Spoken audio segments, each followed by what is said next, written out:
Hey guys! Another new series today! This is What If Naruto Awakens Sage Mode at a young age.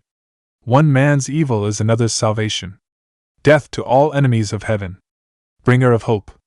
Hit like and subscribe if you like this one, and also please check the author in the description. Let's start.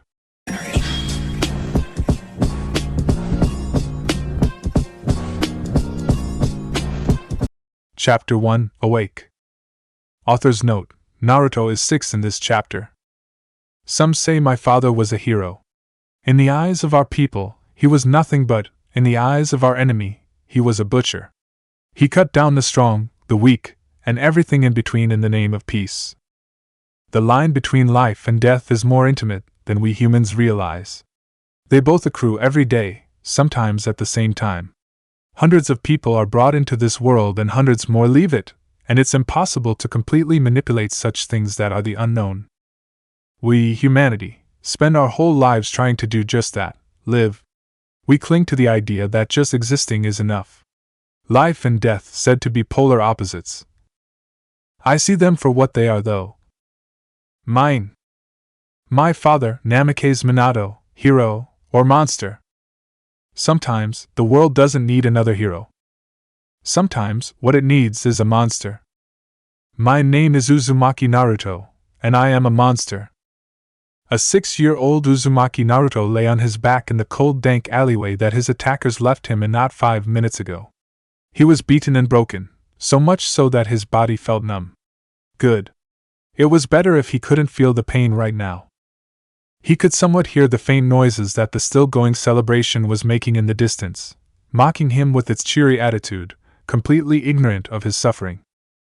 After a random man walked right into the young blonde, said man decided, after noticing who it was he bumped into, that he was going to relieve some pent-up stress on the village pariah. At some time during the beating, others began to join in. Before it ended, there seemed to be at least 10 of them. One boy, one child, against 10 adults, an entire village, an entire world. Yet the small smile on his face never faded, even as the tears rolled down his cheeks to meet the damp ground. It had rained the day before, he had remembered. He wondered if, hadn't the member of the zoo not shown up, would they have stopped like they did? Would they have kept going until he no longer drew breath? He was curious, was all. He always could feel what others felt. He could feel the pain and rage they experienced when they caught sight of him. Just like how he knew they weren't angry at him, but at the thing inside of him.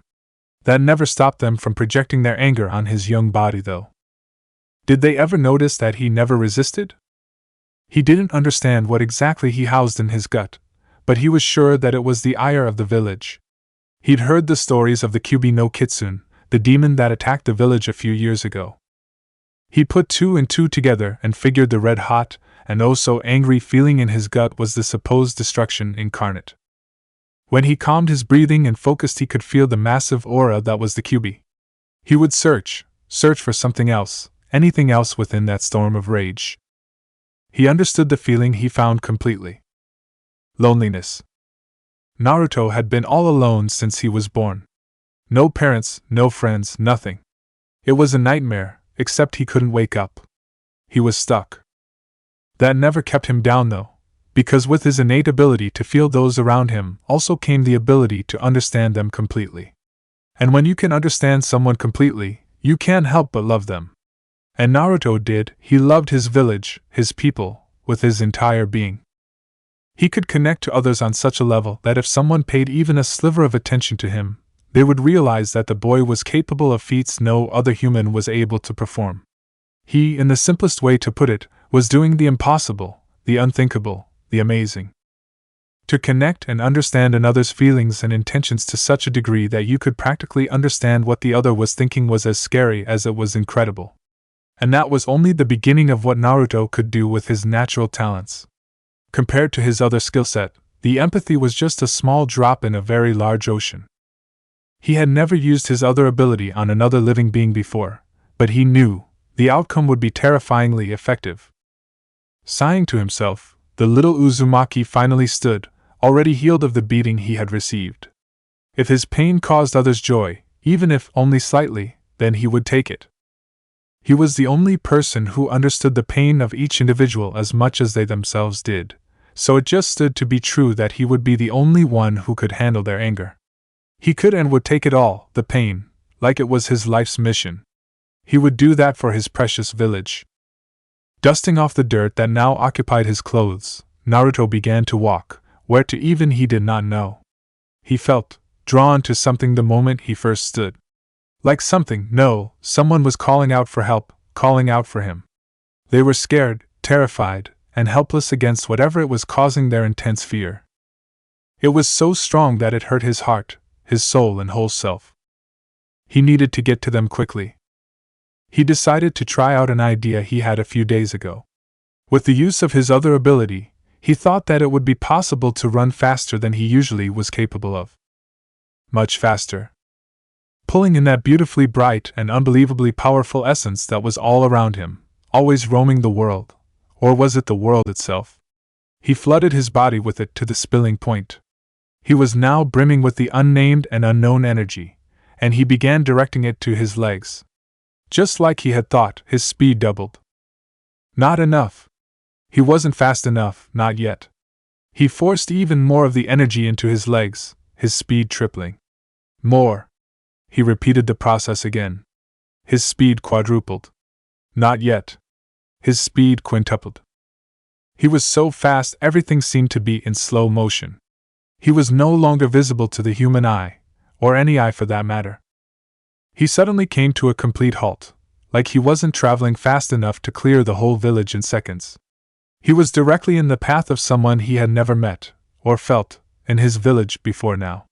He was in a different uniform than the shinobi of his village, and his forehead protector was not of the leaf as well. With the foreign energy flowing through his body, Naruto could see perfectly in the dark.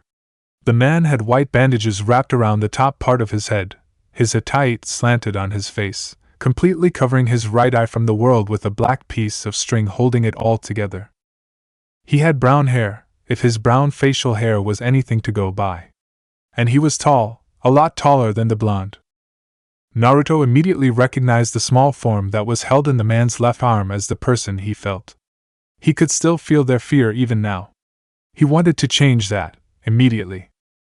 The man looked down on the small boy in front of him and snarled, "Out of my way, runt!" The head ninja of Kumo barked. Naruto was silent for a moment, too angry to even move his body. He had felt the unknown man when he arrived, and he now knew his intentions. He was taking what was not his to take. He was condemning an innocent, and, what he now knew, gentlest girl he'd ever felt to a life of servitude and abuse. He knew the man thought of her as nothing more than a pawn, a means of reproducing powerful, and, if her eyes were anything to go by, special shinobi. Naruto truly despised this man. He was the scum of this earth. Something inside Naruto clicked. He knew what he had to do. He could now feel and understand himself. He knew what he was now. The dark-skinned shinobi vaulted over the child in front of him, knowing that time was against him. He had no time to deal with someone who was in the wrong place at the wrong time. He kept running, making decent distance, until he was stopped once more. Again, the blonde-haired boy suddenly flashed in front of him, almost too fast for him to react to. In the back of his mind, he was worried just how strange it was for someone so young to be so fast. He snarled, and went to grab a kunai from his pouch to dispense with the nuisance. That's when he felt it.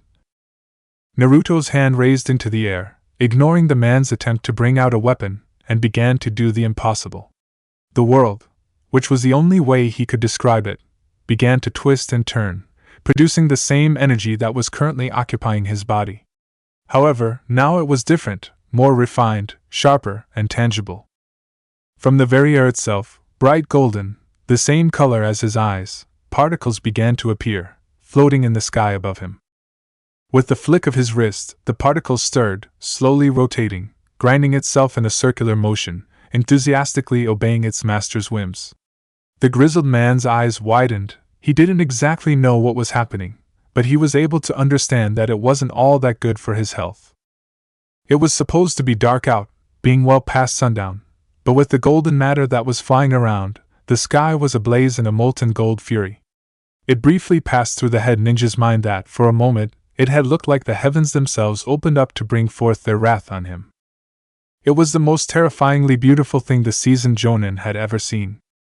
Naruto's hand shot open, spreading his fingers in the air.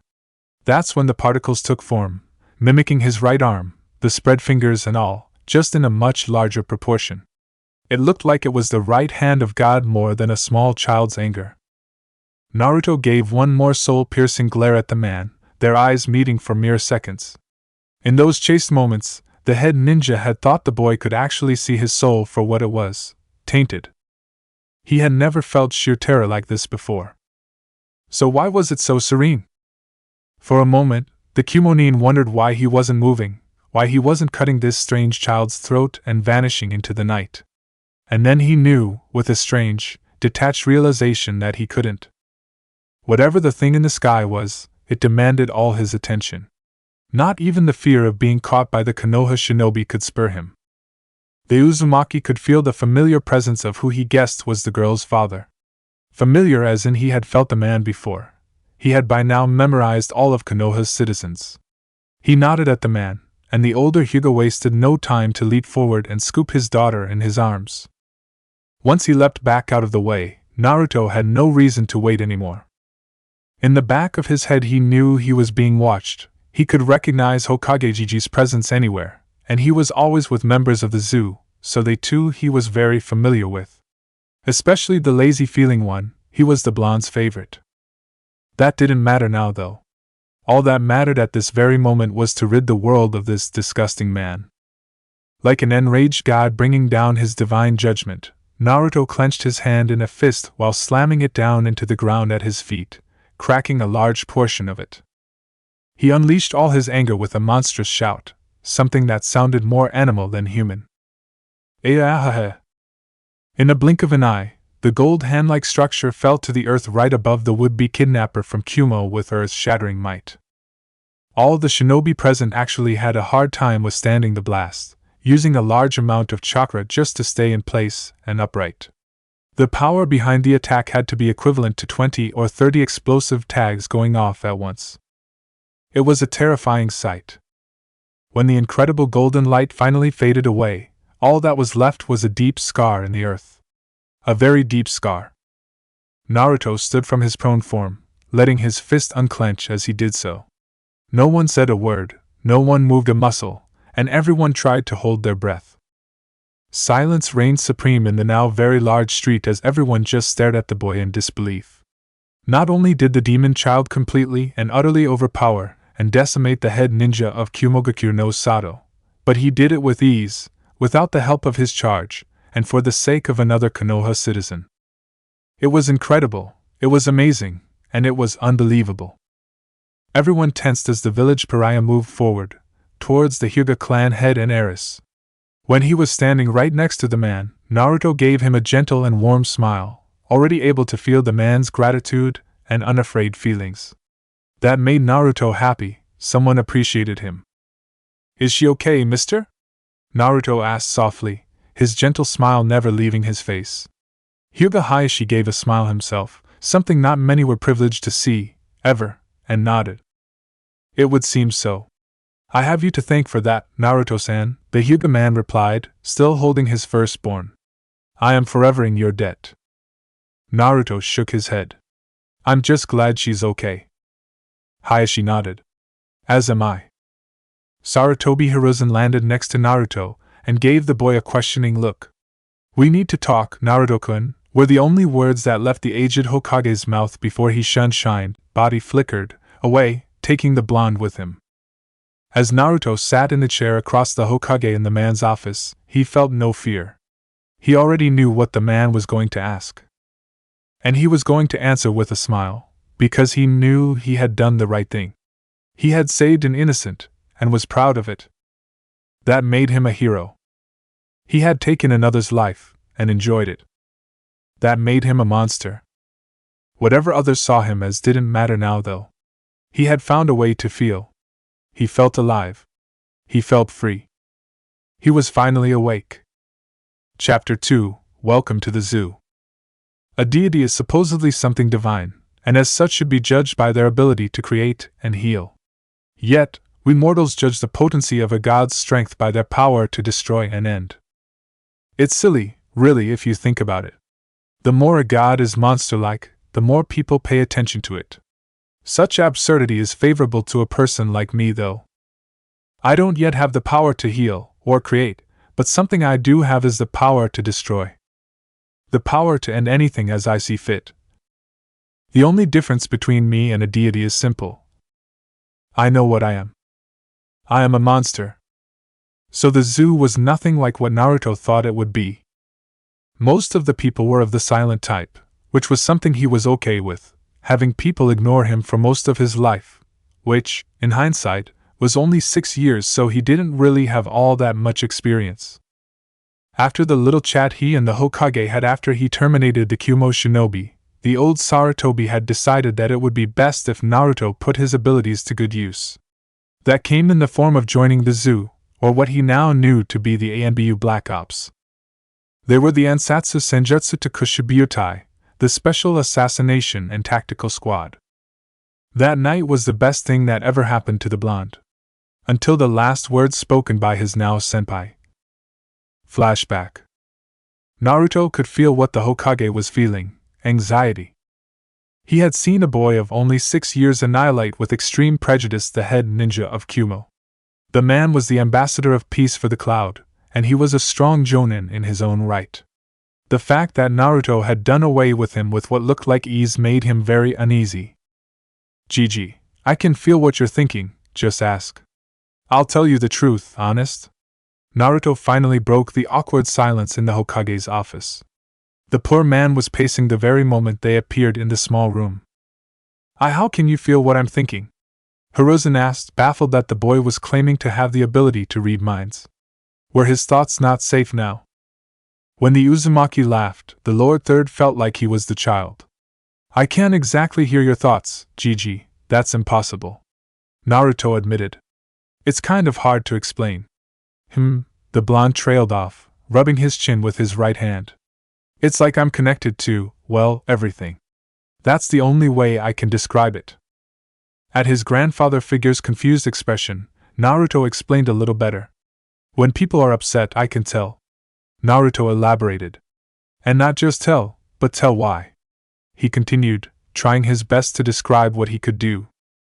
And how long have you been able to do such a thing? And why did you say everything instead of just people? The Sarutobi asked, wanting more. For how long? It's been since I could remember, he said, still rubbing his chin. For why I said what I did, that's because it's not just with people. Animals and plants, really anything, as long as it's living. I guess I could say I'm connected with life. Here, Sarutobi noticed Naruto's eyes widen. What is it, Naruto-kun? His voice was riddled with fear. Naruto gave him a sheepish look. It's nothing, Gigi. I've just never thought about it that way is all. Maybe that's the best way to describe it. His closed hand met his open palm. Yeah, I'm connected with life. The Lord Third sighed. The boy was going to give him a heart attack. So how can you tell what others are feeling? I'm not really sure, Naruto admitted, but I can do it. He finished with a wide smile. The Hokage nodded, trying to process what he was hearing. And the golden matter you used on the Kumonin? That was what Hiruzen wanted to know the most about. If he had to guess, that was an A-rank technique. Most grown adults didn't have the ability to even use such high-rank techniques, never mind create new ones. The last time an A-rank technique was developed, it made its creator a legend. The Copy-nin was a man known far and wide. Yet, here he was, only 6 and already so far ahead of all those before him. It was unnerving to think that such raw talent and power was in the hands of such a young child. Oh, that, Naruto's smile grew, if that was even possible. I made it up. Hiruzen couldn't help but smile at Naruto's enthusiasm. What exactly was it? He needed to be the Hokage right now, not the boy's surrogate grandfather. Naruto chuckled awkwardly. I don't really know that either. Sarutobi sighed. Did the boy know anything about his own abilities? The way he could use them said he did, but that, surprisingly, was not the truth. Can you tell me anything about it? Anything at all? He asked, needing to know what the boy knew. Naruto nodded. Yeah, I can describe how I do it. When Hiruzen nodded, the boy continued. There's this kind of feeling in the air, like a constant energy that's always around me. I don't know why others can't feel it and I can, but I do know that it's there. He can't mean natural energy. The Hokage thought to himself. There's no way someone could be born able to feel it, right? When his Gigi didn't reply, he continued. When I need it, I can pull the energy into myself. When I do, a lot of stuff happens. He held up one finger. My body becomes tougher. 2 fingers, I get a whole lot stronger. Like yesterday, I lifted an entire tree out of the ground. 3 fingers, I get faster. I think I can outrun anyone in this whole village. Sarutobi highly doubted that. There were a lot of fast ninja in Konoha, but he didn't voice his thoughts. 4 fingers. I can feel others more, and farther away, too. Hiruzen's eyebrows climbed up into his hairline. This kept sounding more and more like natural energy by the minute. 5 fingers. And I can control and shape the energy around me. That's the gold dust stuff you saw forming the arm. Now that did not sound like something any sage the Hokage ever heard of being able to do. Naruto-kun, I believe you were born with the amazing ability to use natural energy, something only a sage is capable of doing. Hiruzen informed with a smile on his face.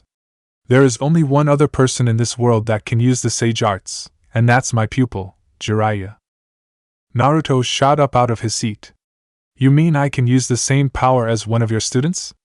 He half asked, half yelled, excitement evident in his voice. Hiruzen nodded.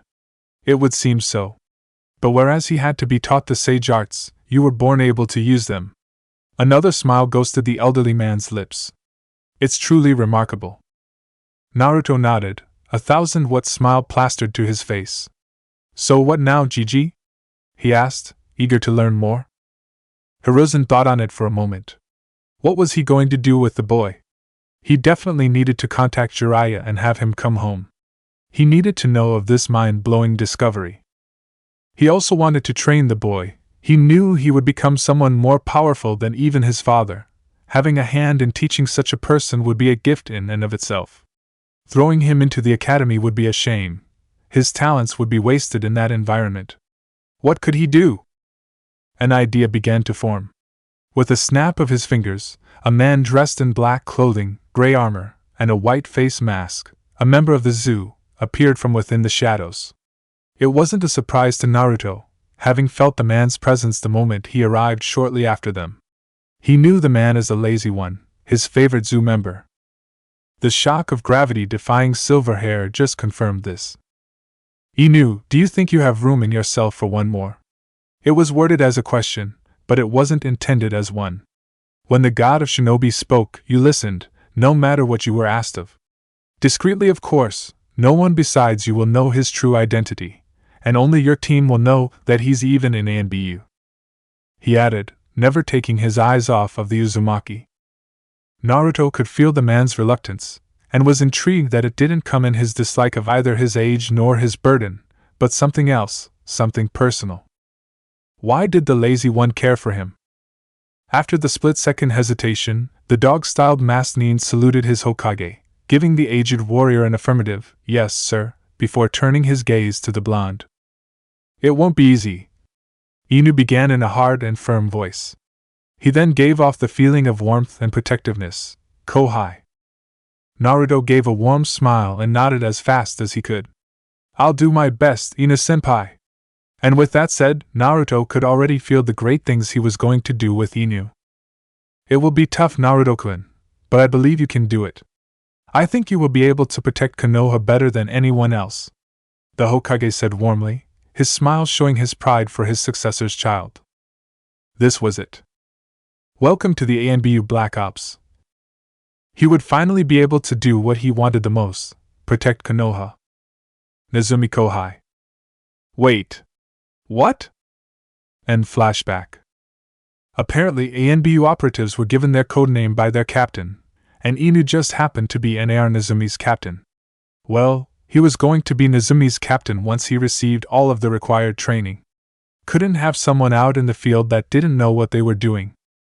When he asked why he was dubbed Nezumi, Kakashi replied with, "Because you're tiny." A tick mark appeared on the blonde's forehead. "Like a mouse," he added, and was met with silence. "Small." Nezumi sighed. That was okay with an heir Nezumi. He was only 6. He had time. All he had to do now was survive Inu's hell school, whatever that meant. It shouldn't be too hard. He was happy, and nothing could change that. Nezumi was miserable. If there was such a place as hell, Nezumi thought that it sounded like a nice place to vacation to. Hell school was painful and exhausting, physically, emotionally, and spiritually. What the hell was wrong with his captain? Was he a sadist? That would actually explain a lot. Nezumi was currently sprawled out on his rock-hard bed, having moved into the Anbu headquarters the day after he talked to the Hokage and Inu-senpai about joining the zoo, which just happened to coincide with his 7th birthday. It was required of all agents to live within the Black Ops building. At first, Nezumi wasn't all that thrilled about the idea, but now, after 6 months of the place, he didn't even notice anymore. He chalked it up as just another thing he had to do for his village. Today had been a particularly painful day. His ability to manipulate natural energy was incredibly advanced, and the only person that could help him further his prowess with that was still not available. The Toad Sage was the kind of person who was very hard to find if he didn't want to be found. Apparently he didn't want to be found at the moment. Month 1 and 2. His training consisted of the usual required ANBU material, which included a whole lot of studying. ANBU had to have a certain level of knowledge in both foreign and domestic affairs. Nezumi found that he wasn't the biggest fan of books.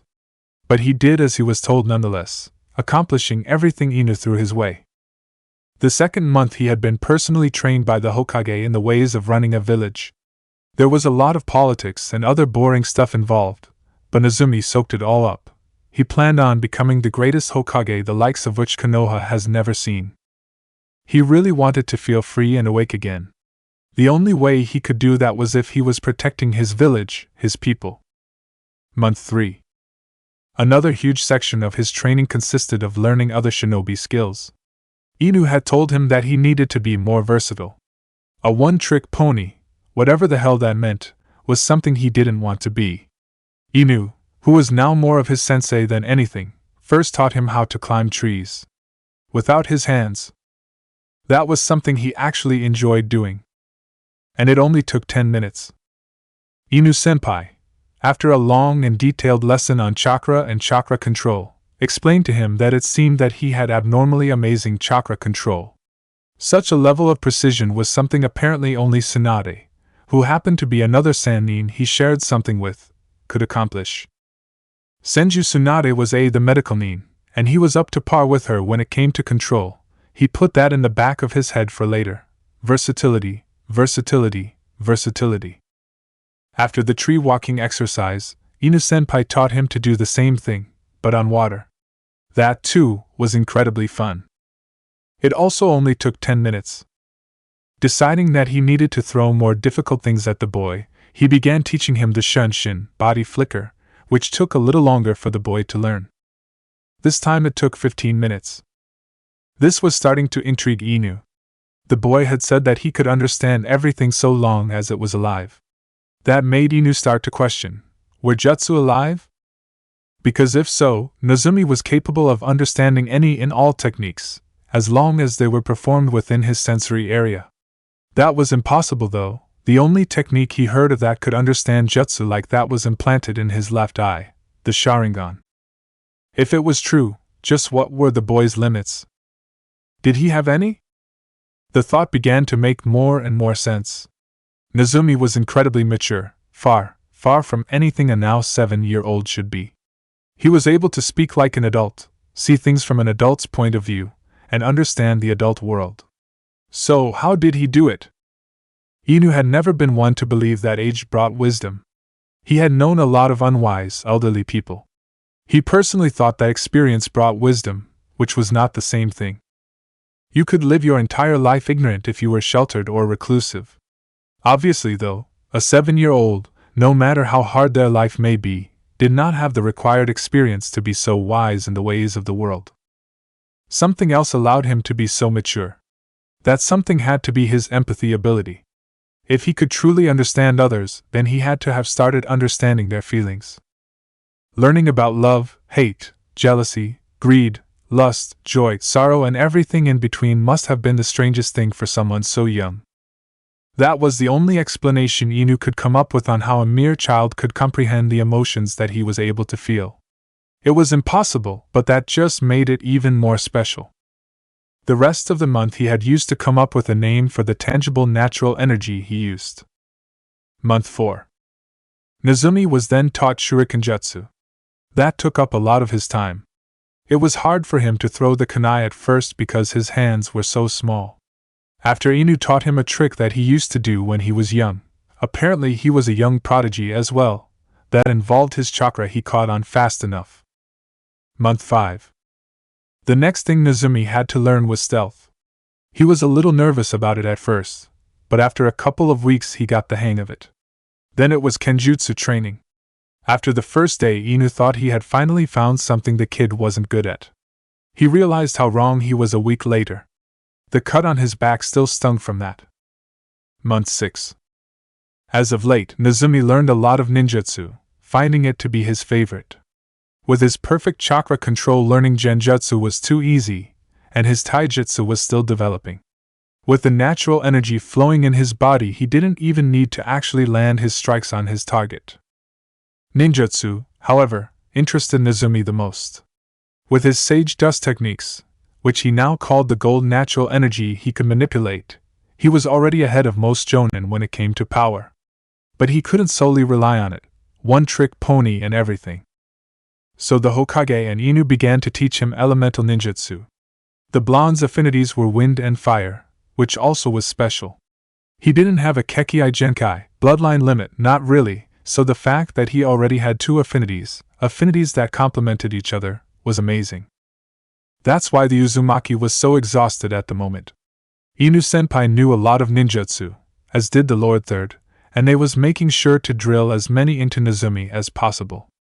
His body was sore and limp, and he loved every moment of it. It reminded him that he was gaining the strength to do what was needed to be done.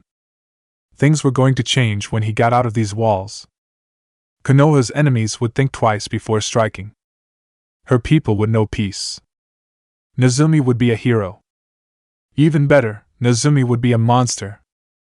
It had been a whole year since he joined the zoo, and Nezumi had finally been cleared field ready.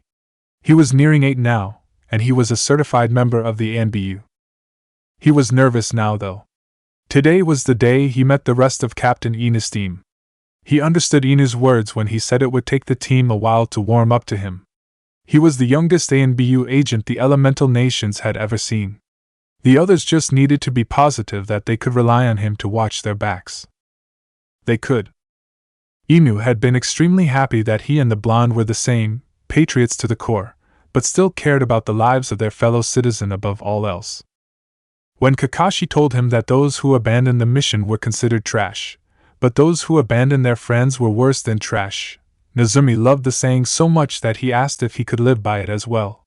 Kakashi, of course, said yes. He didn't even have to ask. The rate at which the blonde was able to learn and process, well, anything, was amazing. Inu didn't know of anything the boy couldn't do. He thought Nezumi was strong at first, but after Jiraiya had finally shown up, Inu prayed he never defected. Having to fight that would be bad for anyone's health. They'd die, plain and simple. He wasn't invincible though, and Inu was happy that the blonde realized that. Anyone could fall when arrogant or outnumbered. Nezumi took a deep breath. "Here we go," he whispered, pushing through the double doors of Team Row's designated lounging area. He was immediately met with stares. There was a small boy in a standard ANB uniform, and they didn't like where this was going. The Uzumaki agent took in his surroundings for a moment. The room was of medium size and Spartan. All there was were gray walls and 3 very large black couches. The couches were set up so that they were connected, and a long glass table was centered in the middle of them. "Ah, Nezumi Kohai, you made it," Inu called out over the palpable silence. "Come here, I'll introduce you to everyone." Nezumi gulped, but obeyed nonetheless. Yes, sir. When the blonde made it to his captain, Inu put a hand on his shoulder. Everyone, I'd like you all to meet Nezumi. He's going to be assigned to Team Rho for a while. No one said anything, but they didn't have to. Nezumi could feel what they thought of him. Great, we're stuck with some brat. What is the Hokage thinking? Hey, isn't that? No, it couldn't be. That last one almost made Nezumi flinch, but he stayed composed. I hope we can work well together. The blonde bowed. Inu cleared his throat. Right, well, let's report to Hokage-sama. I think it's about time for the newbie to take on his first mission. Nezumi gulped. 2 months. It had been 2 months since he joined Team Rho, and they still treated him like trash. He was officially the team's censor and not a frontliner, which is what he wanted to be, and the missions they carried out had little use for his abilities. He did spot an enemy ambush 2 weeks ago, but apparently that wasn't something that warranted much respect. He had been training for so long, and he still couldn't wake up. It was somewhat annoying. Nezumi was currently sprinting through the forests that occupied the border of Hai no Kuni and Shichi no Kuni with Tora and Usagi, 2 of the people who disliked him the most. Inutaicho said that if he worked with them more that they would have to warm up to him sooner or later. Nezumi highly doubted that but followed orders all the same. The 3 of them were doing a simple border patrol, making sure everyone stayed in their own countries. Simple enough, right? Nothing was ever simple. Nezumi signaled to the 2, stopping their fast-paced travel. What is it, kid? Tora asked, annoyed that the blonde was holding them up. 2 people are headed right for us. He signed an Anbu code. They aren't friendly either. He took another second to analyze the incoming shinobi, trying to understand what it was he was feeling. His eyes widened. Shit, he whispered, causing his comrades to take defensive stances. What they heard in his voice made them wary. What was going on? They must have felt me as well, the blonde thought to himself. If Tora and Usagi die because of me. Get out of here, you 2, Nezumi whispered. His tone was serious. The only female of the group, Usagi, spoke up. Look, kid, no matter how special you think you are, you can't just order your senpais around. She was giving off an annoyed emotion, Nezumi could tell. You're still just a brat. The blonde sighed. Were these people ever going to show him respect? So far Inu was the only person to welcome him into the fold. Usagi-senpai, there are 2 Jinchuriki on their way from the direction of Shichi no Kuni, he informed them. They have probably felt my Biju's presence and decided to investigate. He could feel their fear. Don't worry, they're here for me, not you. He tried to calm them. Go. If I don't return, then Konoha will know where they stand with IWA. He felt their disbelieving minds. You're going to sacrifice yourself for us? Tora asked, astounded.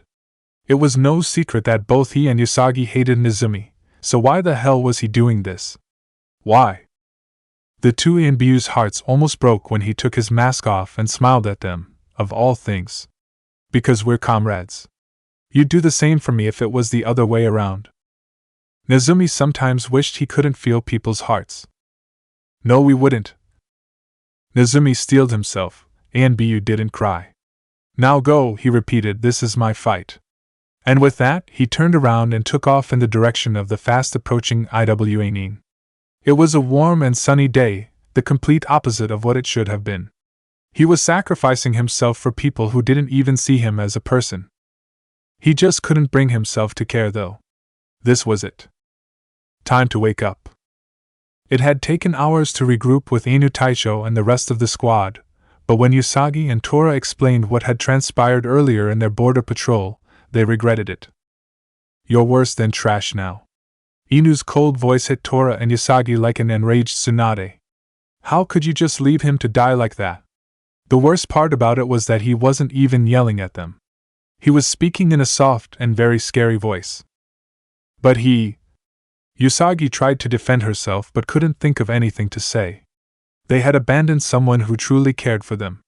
They knew of his abilities to feel almost what others thought.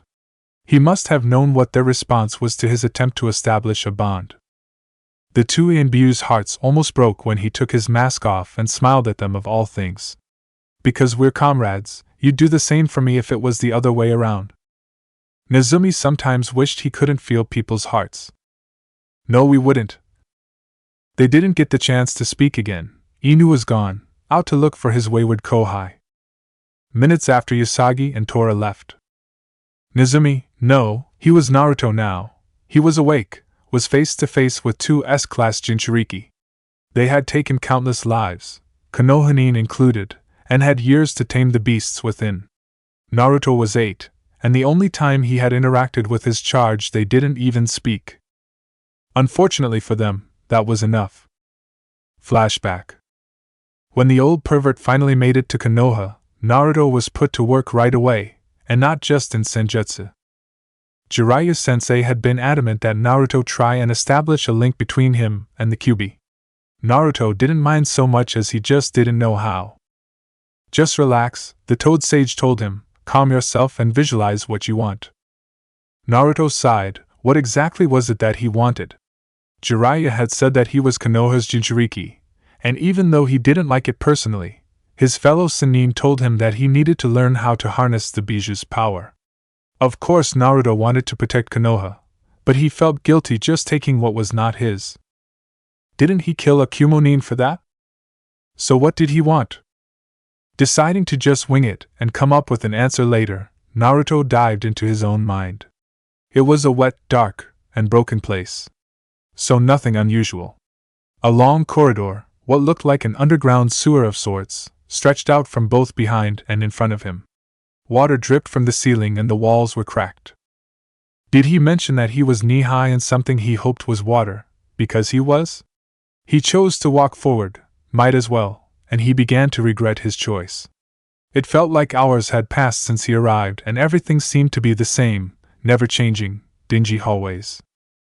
That's when he came upon the large room that doubled as a cell on the far side, a very, very large cell.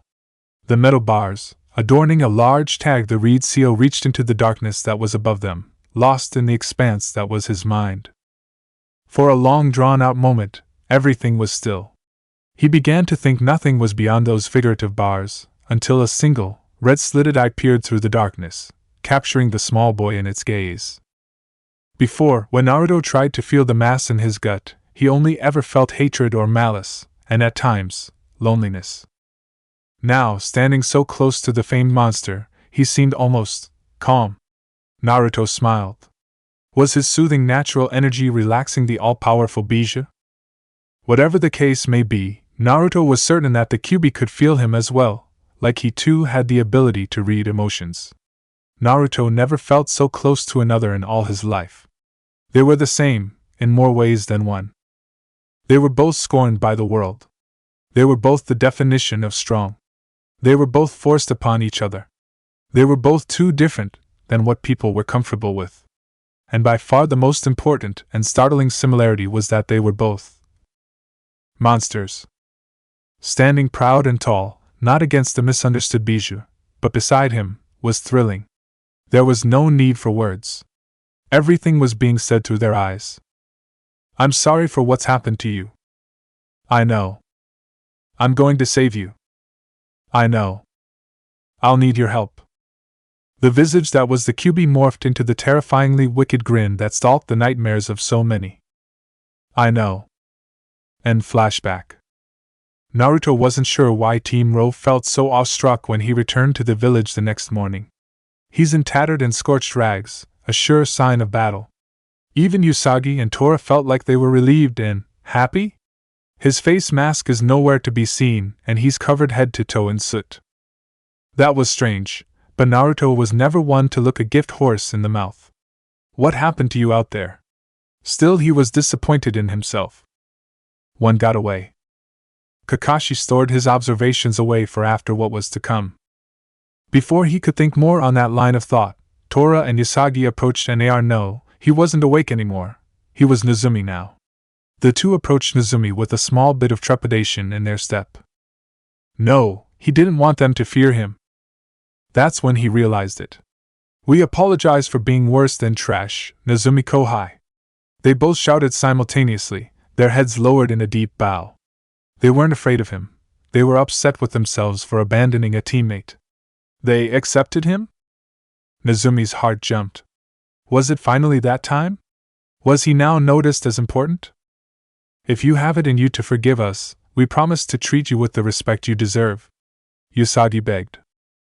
I would be proud to work alongside such an amazing comrade, Tora added. That was it, the word he was waiting, craving to hear. It was that time after all. He was finally a part of Konoha, small as it may be. He was being recognized as a comrade and not someone not even worth the oxygen he consumed. Nezumi chuckled. You guys look silly bowing your heads to an 8-year-old. Usagi and Tora raised their heads. Of course I'd like to work with you. Here he spread his arm out, motioning to the rest of the members. All of you, if that's okay. The smile on his soot-covered face was all the gathered members of Team Row needed to break into cheers of approval. The kid was alright in their book. Naruto could feel it, all of the accepting hearts and minds of his team. It was almost too much to handle. Almost. Nezumi, you need to be debriefed.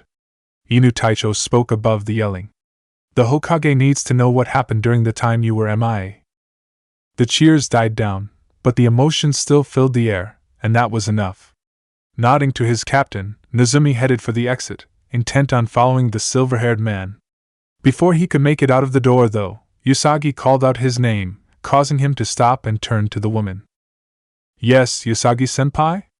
He asked, a gentle smile stuck to his face. Damn, he really needed to work on his poker face. I forgot to say this before, but she paused, looking back at Tora, who nodded at her. Thank you, and welcome to the Anbu. She crooked her mask to the side slightly so that only he could see what lay underneath. Dark onyx eyes that complemented her long dark hair, a small nose, luscious lips, and an altogether pretty face, and planted a small kiss on his cheek. The room lit up in Ose, and Nezumi's face went a deep scarlet. He was also pretty sure he had an incredibly stupid grin plastered to his face too, but he didn't care. That was awesome.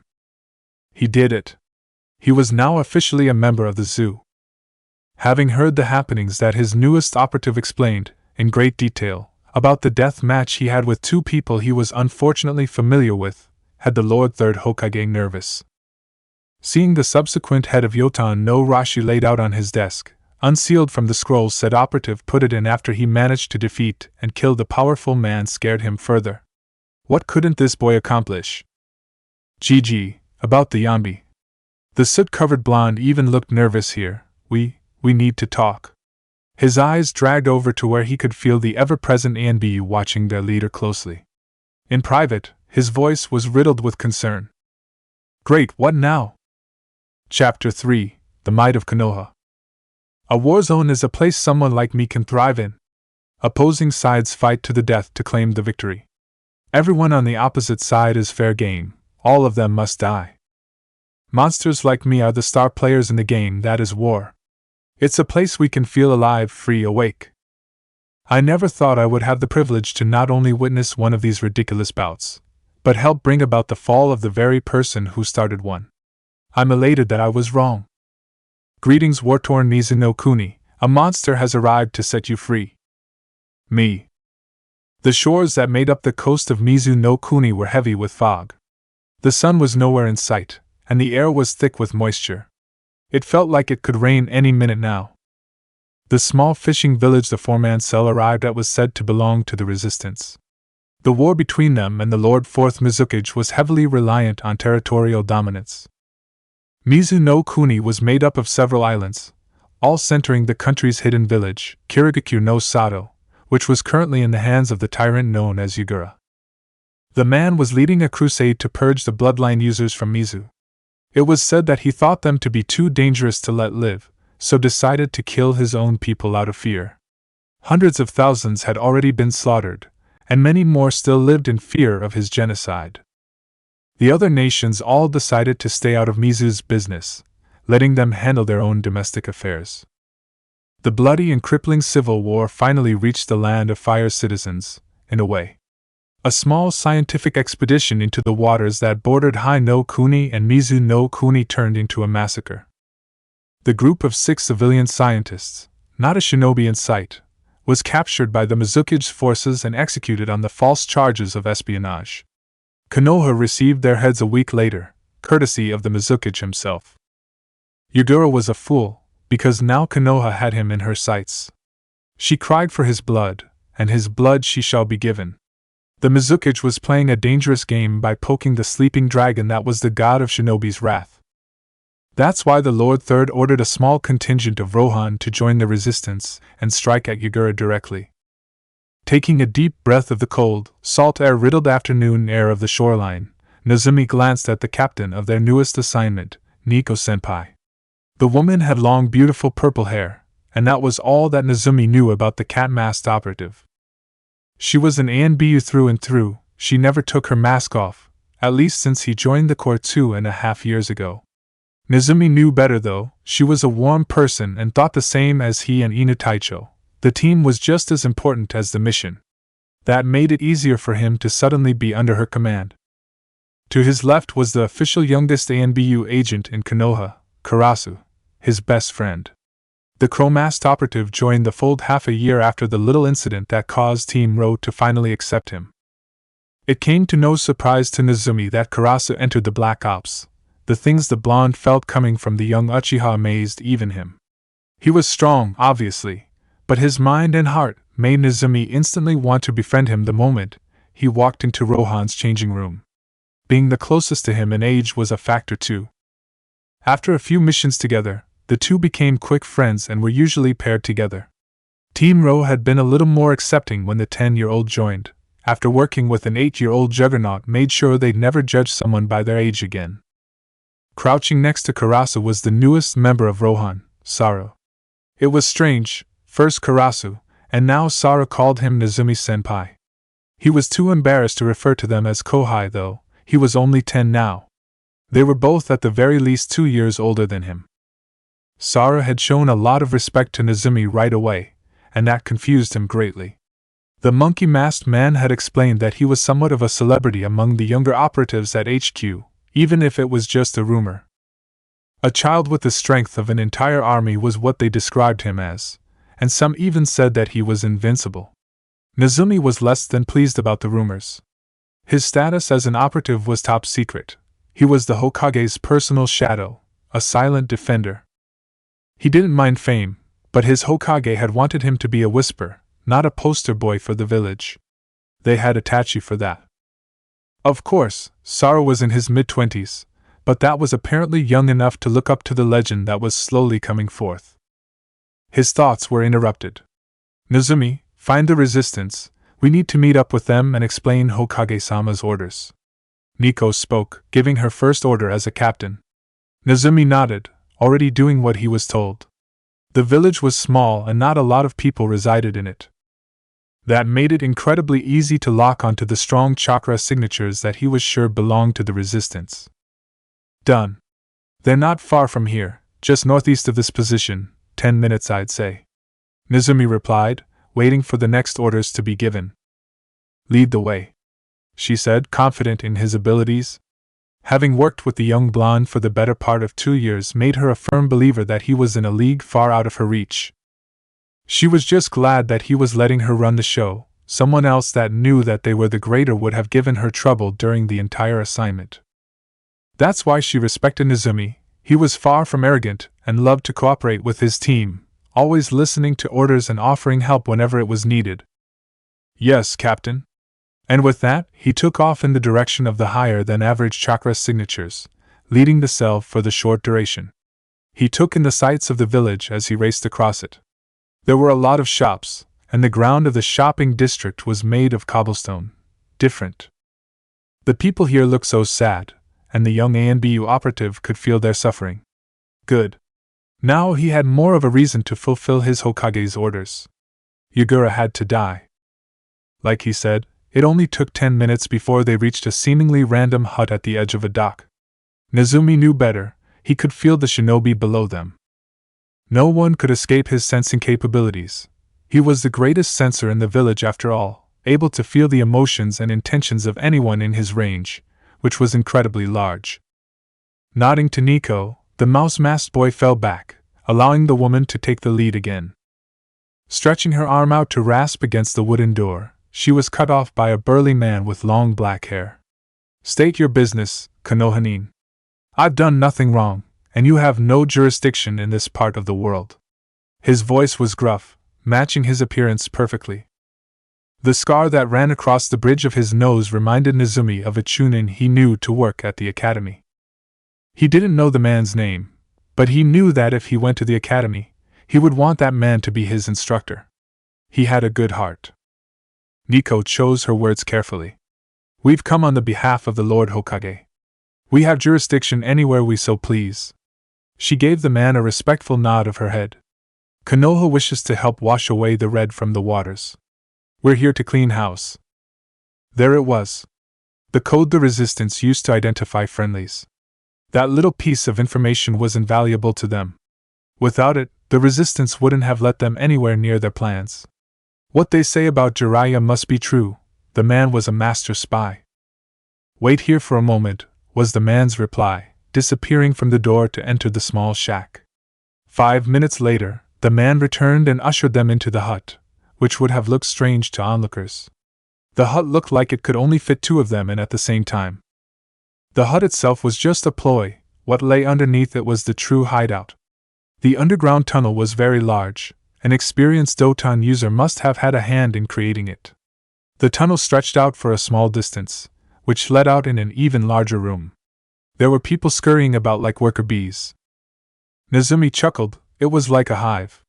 So that must mean the absolutely beautiful woman with long, auburn hair sitting at the very large table in the center giving him a predatory glare like he was her prey was the queen.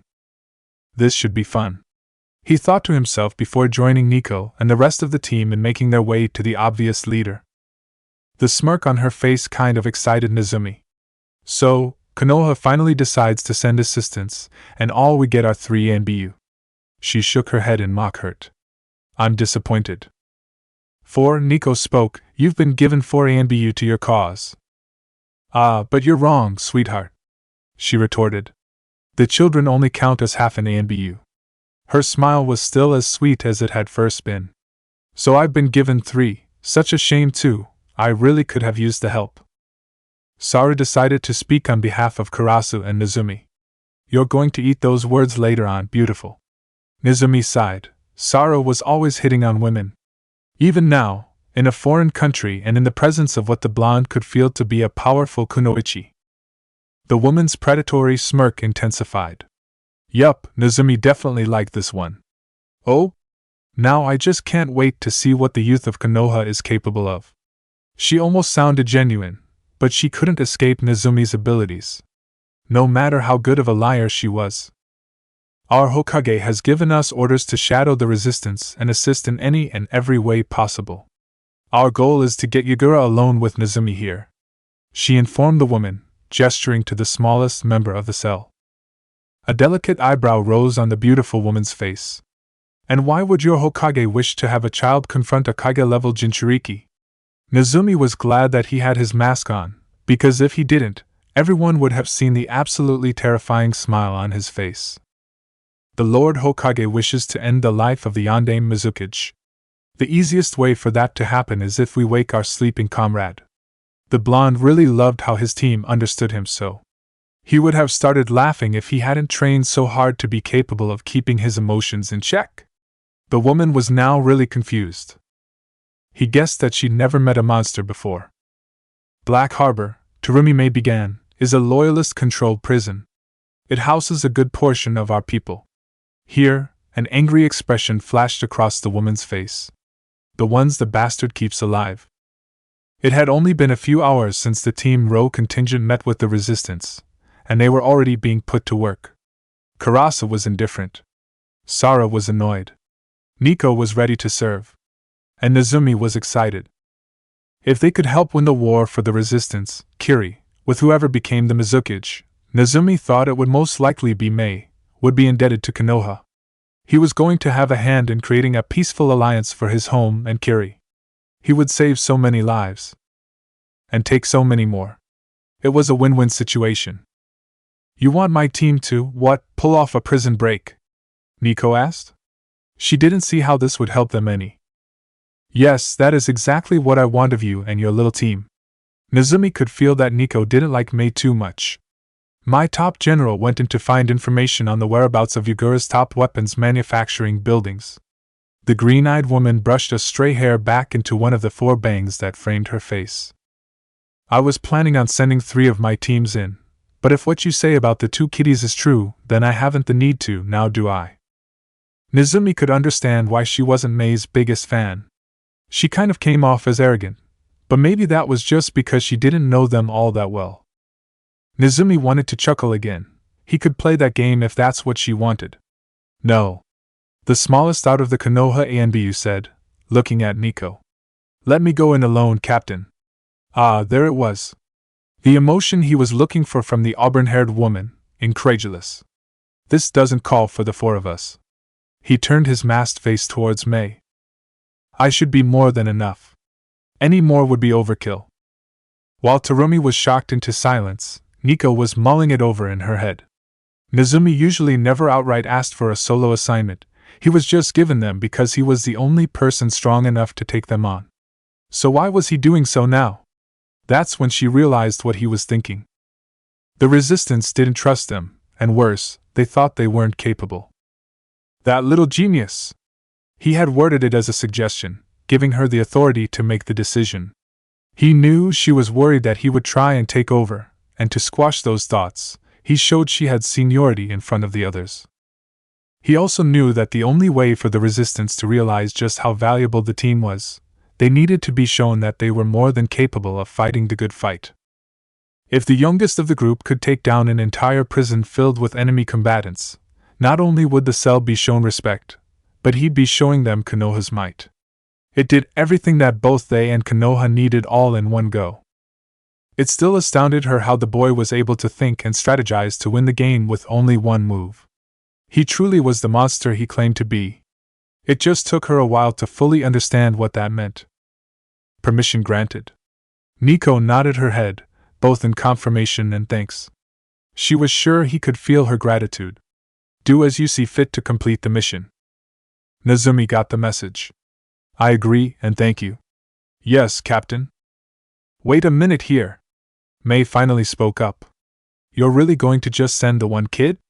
She couldn't believe the boy was as strong as they were implying him to be, she just couldn't. She knew that Konoha was the greatest of the 5, and that they produced child prodigies in bulk, but this was just ridiculous. What the hell did they feed their children in that village? Yes. Nezumi is very special, and more than capable of accomplishing the required task. Nico replied. Don't be so quick to underestimate the ninja of our village. It's far mightier shinobi than you. Nezumi wished he could laugh, that was a good one. And it was the truth, which made it even better. Mei was silent for a moment, her narrowed eyes on the blonde boy. Then she relented. Fine, but if he gets my people killed it's on your heads. Nezumi cocked his head to the right. His suspicions were correct, she was beautiful at every angle. Sarutobi Hiruzen sat at his desk in his office, once again stuck doing paperwork. It really became overwhelming at times if he didn't take much-needed breaks. Speaking of much-needed breaks, Jiraiya-kun, it's good to see you again, he said to seemingly no one. That's when the aforementioned Sannin seemed to melt out of the wall, his camouflage technique deactivating. Damn, sensei, you're almost as good as the gaki. Student spoke to teacher, his ever-present smug smirk on his face. You can't fool me yet, Jiraiya. I taught you everything you know after all. The Sandaime made a pouting face. Besides senjutsu. The Sannin roared with laughter. That expression you made doesn't belong on the face of the Hokage, old man. Hiruzen mock glared at his pupil. Careful, Jiraiya-kun, you're getting pretty old yourself. The sage's laughter immediately stopped. Great, was he really a geezer now? Whatever. Jiraiya mumbled. Where's the gaki? I've got some time before I need to head back out. The white-headed man leaned against the Hokage's desk. Thought I'd get a little training in with him before I leave. Hiruzen shook his head. Naruto-kun is out on a mission, he won't be back for some time, he informed his former student. Jiraiya sighed. Another one? he asked. Do you ever give the kid a break? It was true, Naruto was always out in the field, probably more so than he was in Konoha. His mission count was off the charts, and he hadn't failed a single one yet. He'd been virtually everywhere the elemental nations had to offer, and that was a year ago. His success rate was 100%, something no other before him had accomplished. Jiraiya didn't know if he should be proud or nervous that Minato's son was already able to whip his ass in a spar.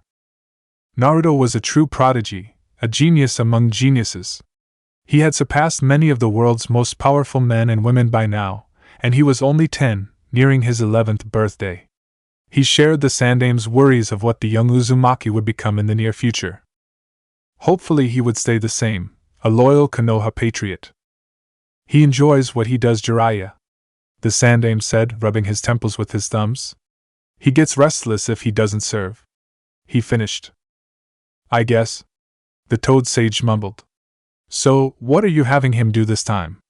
He asked, curious of what the blonde was up to. The tales that he would hear from the Jinchuriki were the stuff you tell your children at night. Knights saving princesses, heroes slaying terrible beasts, and, his personal favorite, when the boy got the girl. That was a toned-down version, of course. You couldn't tell your child someone their age was killing and slaughtering his enemies en masse, or how that same child was performing things that could make even grown men sick. And he never really got the girl. He'd just sometimes receive a thankful peck on the cheek or forehead. But Jiraiya digressed. I sent him to Mizu no Kuni, Hiruzen replied. I'm having him deal with the little problem over there. And by little problem, you mean the civil war, don't you? Jiraiya asked. So nothing too different then. Save a country and kill off a repressive tyrant that's gone mad with power.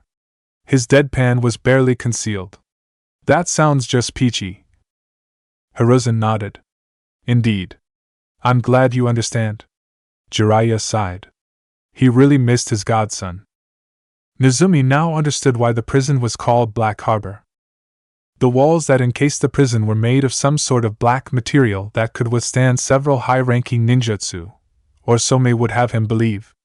Yagura made sure that his prisoners of war had no hope of escape. Take away a person's hope and they might as well be dead. Walking husks of the people they used to be was not a life worth living. The black material was the reason why the prison was so hard to break into. And this so-called impossible feat was what Nezumi was tasked with completing. He first needed to break down the almost unbreakable walls, storm the prison, free the prisoners, and then find and escort this Aosan back to the base. It was either that or sneak in and do everything covertly, but Nezumi decided to send a message to the Mizukichi. We're coming for you. Signed, your friendly Konoha 10-year-old. Taking a moment to pull in the natural energy around him, the change of his eyes from blue to gold marked his entering sage mode. At first, Erosenin was astounded that he could enter the enhanced state so quickly. It only took him 10 seconds now. Jiraiya had explained what it was like for him to draw in the world's power. For him, it was like he had to open a door, and then actively pull the chakra in. Nezumi then explained that it felt somewhat similar for him. It was like he had to open the door, but instead of having to consciously pull the energy in, it would instead feel like the natural energy rushed through the door, excited to be reunited with him again. He inspected the structure for a moment, and then decided to just hit it with one of his more powerful techniques and hope for the best. He was almost positive the walls would fall. Nothing should be able to withstand his sage dust techniques. Raising both of his hands into the air, he began to shape natural energy into a tangible form. He was sure that the prison guards knew he was there now if the high-pitched alarms that started going off were anything to go by. It mattered not. He was going to complete his mission. The energy took the shape of a giant golden-shaped warrior that formed around the blonde. He didn't know it at the time, but he was in a way recreating a very rare and powerful Uchiha technique. However, instead of invoking the fabled Susanoo, he called forth something much more befitting a person of his mindset. Bishamon, Nezumi whispered, his voice only heard by the wind. Come forth, so that I may bring about justice to those who would deny the laws of our freedom. With those words said, the spectral, molten gold warrior fully materialized, his full body armor and famed spear present, depicting a much more savage and terrifying visage of the god of war and justice. The spear was held in its left hand. Nezumi needed his right for what he was about to do. Bishamon was topped off with a fiery gold halo, which oddly enough only appeared every other time he summoned the guardian. It briefly passed through his head that he was waking up now. Naruto was who he was at this moment, so he took his mask off, even though both Inu Taicho and Hokage Jiji kept telling him to stop that bad habit, and gave the world a smile in greeting. Uzumaki Naruto, the monster, was awake. He let his arms fall to his sides. He didn't need them anymore. Bishamon did what his mind commanded. He took another second to take in a deep breath, basking in the salt-smelling air. Then, he released his might upon Black Harbor. Senpo, Kami no Mijaite, Sage Art, the right hand of God, he shouted, and within the span of 5 seconds he rushed the prison walls, let loose the devastating technique, and the black barrier came crumbling down like it was a house of cards. The image of Bishamon smashing his right fist into anything brought a happy smile to Naruto's face, which in this case didn't matter, because he was already smiling at the world. He could hear the terrifying screams of disbelief within his target, and they only excited him more. Dropping the golden warrior, Naruto became incredibly faster, nothing but a yellow and gray blur to the men and women that made up the prison detail. His kunai met many throats in one go, and he was happy that there was so much more left. He unsheathed his tanto, intent on cutting down the 3 men who were preparing a Suiten technique. Before they could reach the last hand seal, he was at their backs, the thin blade piercing flesh. With a single slash, all 3 men fell, gone from this world. While in sage mode, his awareness was heightened to such a degree he practically had eyes in the back of his head. This awareness was to thank when he dove to his right, an absolutely enormous fireball smashing down on his previous location soon after. He took a look at the woman who had tried to turn him into ash and smiled. So she wanted to play with fire, did she? He sheathed the tanto he wore on his back, and held his hands in the tiger sign. He was going to fight fire with fire then. Katan, Goryuka no Jutsu, fire release, great dragon fire technique. He bellowed, and brought forth a giant dragon-headed fireball that raced at the woman with intent to kill. Her screams were all the confirmation he needed. He repeated the fury with his kunai, ending the lives of 10 more guards, their crimson blood staining his bare face with its warm feeling. He didn't quite like the feeling so much as it was just a reminder that he was doing what he was born to do. He stopped, already done with the set of seals required for the technique he had in mind for the 7 shinobi blocking his path into the prison itself. Futon, Daitapa, Wind Release, Great Breakthrough. This particular jutsu was only a C rank, but with the amount of chakra that Naruto pumped through it, it could easily be an A rank. As proven when the 7 shinobi stupid enough to block his entrance were cut down with the hurricane force winds that were forced upon them. He was now inside the bleak prison, time to find the control room. 4 minutes and several well-timed Rasengan later, he really needed to thank Jiraiya-sensei for teaching him the Lord Fourth's personal jutsu again. It was one of his favorites now, and he made it to the room he could free the prisoners from. He was disappointed. The enemy was far from satisfying. Ao was spending his time like all the other prisoners at Black Harbor did, miserably. The staff didn't allow them any pleasantries. They had to sit in their cells and rot. The ex-Hunternine was surprised that they remembered to feed them. That in and of itself was a small miracle with the amount of attention they paid them. He had been stuck in this hellhole called a prison for far too long. He hated himself now for volunteering for this stupid mission. He was just terrified when Mei-sama would mishear him and threaten to take his life. That had been why he volunteered. He had commented on how young the shinobi of Kiri were looking nowadays, and how he remembered back in his day, when he was young and not so old looking, that you'd rarely see someone so young make it into the ranks of the village. That, somehow, translated into him calling the powerful Kunoichi old, and therefore unable to make a man fall in love with her age-riddled body. Ao had no idea where she got that from his little side remark, but the woman had promptly threatened to kill him, and that's how he ended up stuck in here, on his own accord no less. The things he did for his country. That's why, when he heard the alarm bells going off, he had shouted for joy, which was not befitting of a strong man at all. He was just so tired of the nothingness that made up his days for the last 2 months. At least he got the information he came in here for, so that made it, at the very least, worth it. That thrice-damned Yagura was an evil genius. He had constructed a weapons factory underneath the village of Shio, which resided on the farthest of the southern islands. It was going to be a pain in the backside for the resistance to get to, it being so deep in Yagura's territory and all. They need the backing of several powerful shinobi, which they possessed, but the casualties would almost make it not worth the trouble. Unless they somehow convinced another village to assist them, Ao was thinking that the weapons factory would remain untouched for a good while now. Not long after the alarm was raised did his cell door open. The resistance did an excellent job with this one. He thought Mei-sama would send 3, maybe 4, teams to extract him, but the speed at which he was released from his cell would make him believe she'd sent 6 or 7. Did he really mean that much to her? His delusions were severed when he heard the young male voice call his name. Ao-san. The blue, moosed-up-haired man turned to where he could hear the voice. I'm looking for an Ao-san. Does anyone know where Ao of the Resistance is? Why was there a child calling his name? You there, boy? Ao called out, wanting to know what was going on.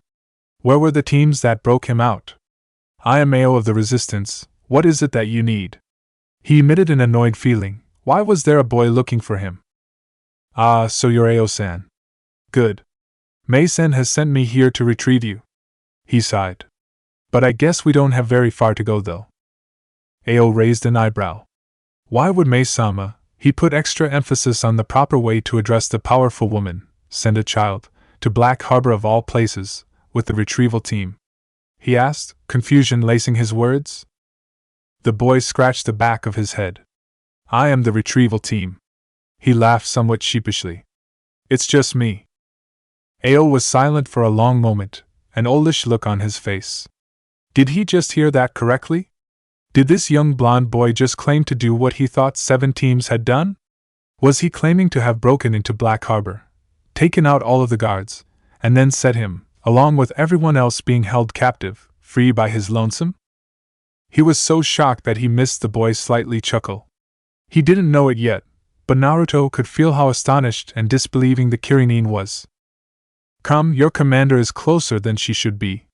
It was Naruto's time to be annoyed.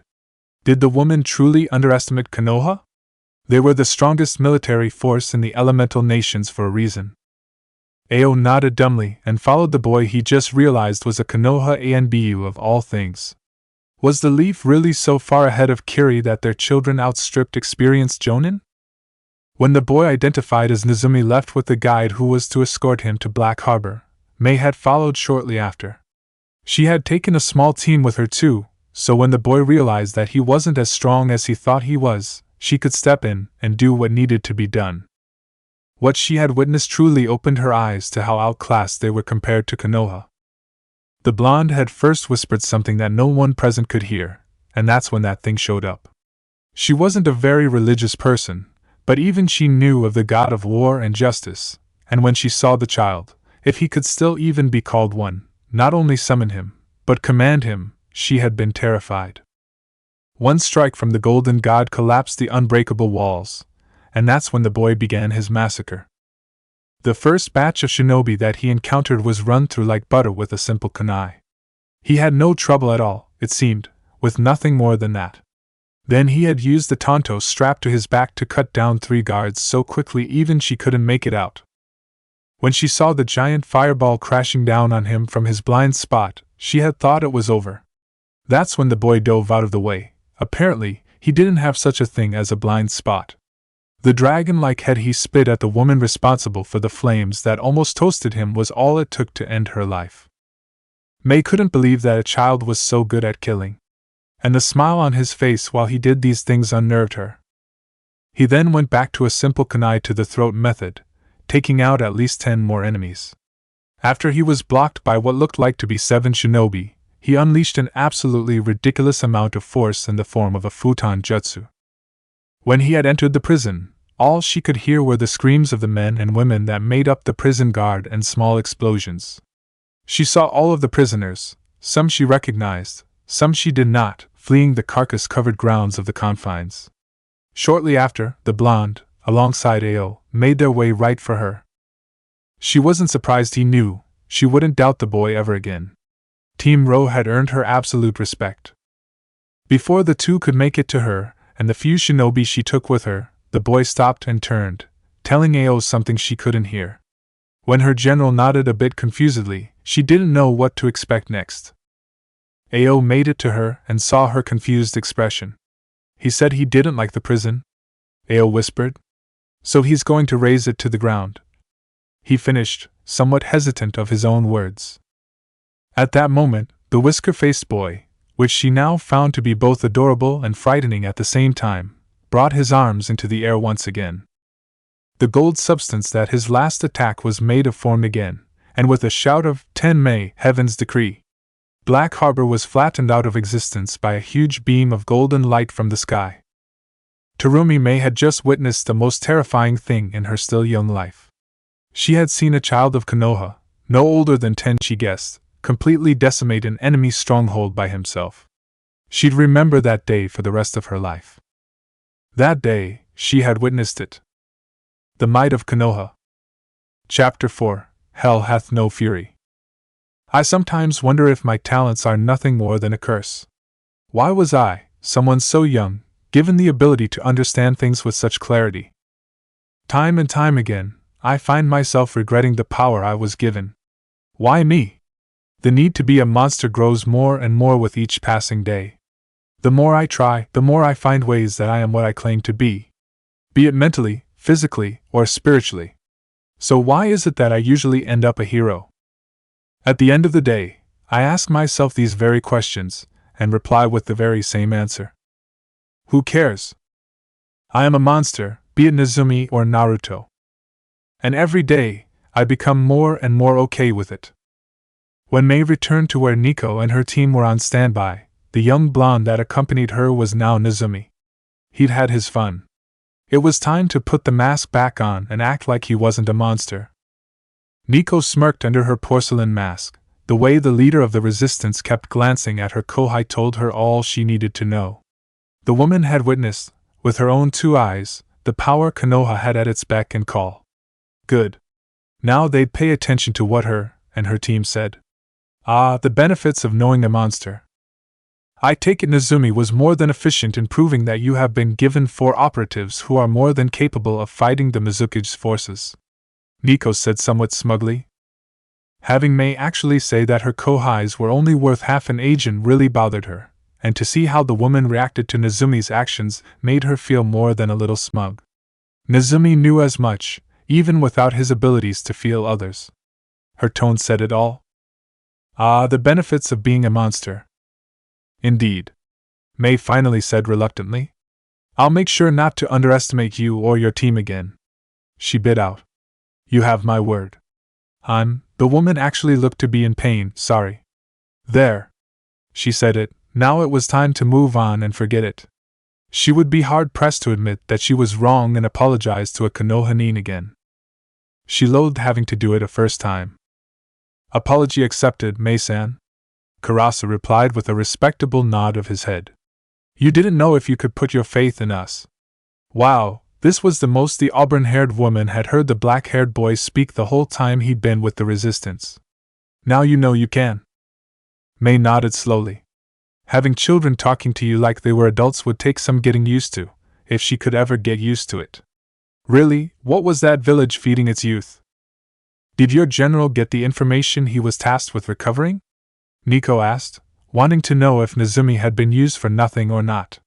For the purple-haired woman, breaking people out who were already defeated and imprisoned wasn't the best way to spend their time. She hadn't planned to spend too horribly long in this war-torn country. She had a special someone waiting for her at home after all. Yes. A blue-haired man finally spoke up. The factory is underneath Shio. Ao revealed. That bastard stuck it somewhere impossible for us to get to without losing too many of our own. May's fist hit the earth-made wall. Damn it! She all but snarled. He really doesn't want to lose that damn place. She ran a hand through her long hair and sighed. We really needed to hit that base. It's our greatest way to cripple his armies. Nico thought it was a smart idea. Taking out the man's weapons factory would slowly make his men's supply dwindle down, causing more of them to lose battles with the resistance, not having the equipment to properly fight back. More deaths would lessen morale, which would then cause even more deaths. It was slow and subtle, but it was a smart move. The smallest of bug bites could fall a giant, and Team Roan knew it. Nezumi was practically the epitome of that very saying. Very small. And very deadly. Very. Sara looked at Nico, a silent request to speak. He was given it in the form of a nod. Mei-san, if I may, I have a proposal you should consider. Nezumi smirked. Sara might not be very lazy, or constantly spam the word troublesome like the rest of his clan, but the pineapple-shaped hair was a dead giveaway. The man was a Nara, through and through. And no other clan in the world could claim to be more tactically and strategically proficient than the deer-herding clan of Konoha. Nezumi turned his gaze to Mei and smirked under his mask when he felt her nervousness. Mei-san, he began, Saru is our team's greatest strategist. You should take whatever he says serious. He felt Sara's gratitude at the kind words. It could help liberate your country. Mei nodded, not wanting to argue with the boy's words. She had underestimated the small cell from Konoha once already, and that had proven to be a bad idea. What is it you wish to suggest? She asked him genuinely. She wanted her home out from underneath Yagura's cruel reign more than anything. If she had to play nice with the leaf, then she would. Her ego meant little if her people continued to stain the shores red. Mizu was more than ready to leave war behind and enter the nice long vacation that was peace. Too many innocents had died already. Sara once again glanced at Nico for approval. After seeing Nezumi show her so much respect, he would be damned before he showed her anything but the same. His age didn't matter, the blonde boy was Sara's hero. After receiving another movement of his captain's head to continue, the Nara Anbu operative began to explain the plans he had created in the seconds he had heard them bring up the problem they were facing. He knew it was a good idea to familiarize himself with the geography of Mizu no Kuni before leaving for the mission. That, added to his already brilliant mind, was truly nothing to laugh at. He wondered if this made him what Nezumi called a monster. He sure hoped so. After his explanation was finished, Nico and Mei were confused when they saw Saro staring at the base's ceiling, obviously lost in his own thought, and Nezumi nodding slowly at said monkey-faced man in an approving manner. Why did the blonde have both of his thumbs up? Did they miss something? Karasu, like always, was watching the happenings with indifference. Nezumi sighed in content when he fell down on the bed Mei had said he was free to use, both mask and shirt forgotten on the floor. It was the most comfortable thing the young agent had felt in a long time. The ANBU's commendations were meant to be functional, and nothing more. Comforting things apparently dulled the senses. Nezumi thought it was such a load of bull. He loved Hokagejiji, he did, but the man was such a cheapskate. Another sigh left his small lips. The bed really was comfortable. He had a whole 10 hours to rest his body for tomorrow's assignment, which relied heavily on him and Karasu. The rest was very welcome. The young blonde was a juggernaut in many cases, stamina being one of them, but even he got tired. The small team had only stopped twice in the 3-day trip to Mizu no Kuni. They didn't even take a boat. Nico had the team run the entire ocean that lay in between Water Country and Hai no Kuni. Afterwards, he had been sent to single-handedly take out an entire prison. Yes, he had volunteered to do so, but that was a moot point. The resistance needed to be shown what they were given. He was the only one who could show them properly. So when the beautiful woman had accepted Sara's plans and shown them to where they would be sleeping for the majority of the time they were in Mizu, after the small tour of the subterranean base, the blonde had been more than thrilled. When she revealed that they had separate rooms, he had been surprised. The woman must have been really impressed by his actions, because now she was treating them almost like royalty. He may have been over-exaggerating though, because even lower-class citizens had their own rooms and beds. But it had been years since he moved into ANBU HQ, and the small closet that was considered a room and the paper-thin mat he slept on was beginning to get old. He willed his eyes open, his ANBU training not letting him fall asleep until he inspected the room he was in. Even though he knew they wouldn't turn against them, the years of training had drilled into his brain that non-Konoha shinobi were always the enemy. He was in an average-sized room, the same color as the earth it was made from. The bed took up a lot of the space, being 4 times the size of his mat back home. Now that he thought about it, it was a bit strange. Why did he have a king-size bed? There were 2 medium-sized nightstands on each side of him, both having random things thrown on them like someone used them regularly, also confusing. The right side of the room had what Nezumi thought to be a walk-in closet. He couldn't tell from his position propped up on his elbows, but he would wager that it was full with someone's clothing. He didn't know why, but it seemed like he was given someone else's room. It could have been on accident, or maybe the person was gone for the night, or was no longer with the resistance. Whatever the reason may be, he didn't really care at the moment. He was exhausted and ready to drift off into slumber for the remaining time he had left for relaxation. In his tired state, he had forgotten to check on his team's position, like he always did when he was out of the village with comrades. Not 5 minutes after he had closed his eyes to try and relax did the door to his temporary room slide open. His eyes opened, and he went upright. Of course he had to accidentally be given someone else's room. Nothing could just be easy, could it? Before he could sit up completely, he was gently pushed back down into the soft sheets of the bed covers. "Where do you think you're going, cutie?" A female voice purred in his ear. He immediately recognized the voice as Terumi Mei, the leader of the resistance. If he couldn't feel the emotions of the woman, he would already have killed her 3 times over by now. He'd never been so grateful of his abilities. "I was going to go find myself a new room to sleep in," he replied with a perfect poker face. He couldn't afford to show emotion and give her the wrong idea. "This one obviously belongs to you." Mei tightened her grip on the boy's shoulder. Don't be so quick to leave a woman when she hasn't said what she wants to say." She purred in his ear again. He wondered if she actually thought she trapped him. She had to know by now that he was stronger than her, in every way possible. "It's just rude," she added after he was silent. Her body and warmth did feel good. He may only be 10, but he was still able to admire the female body.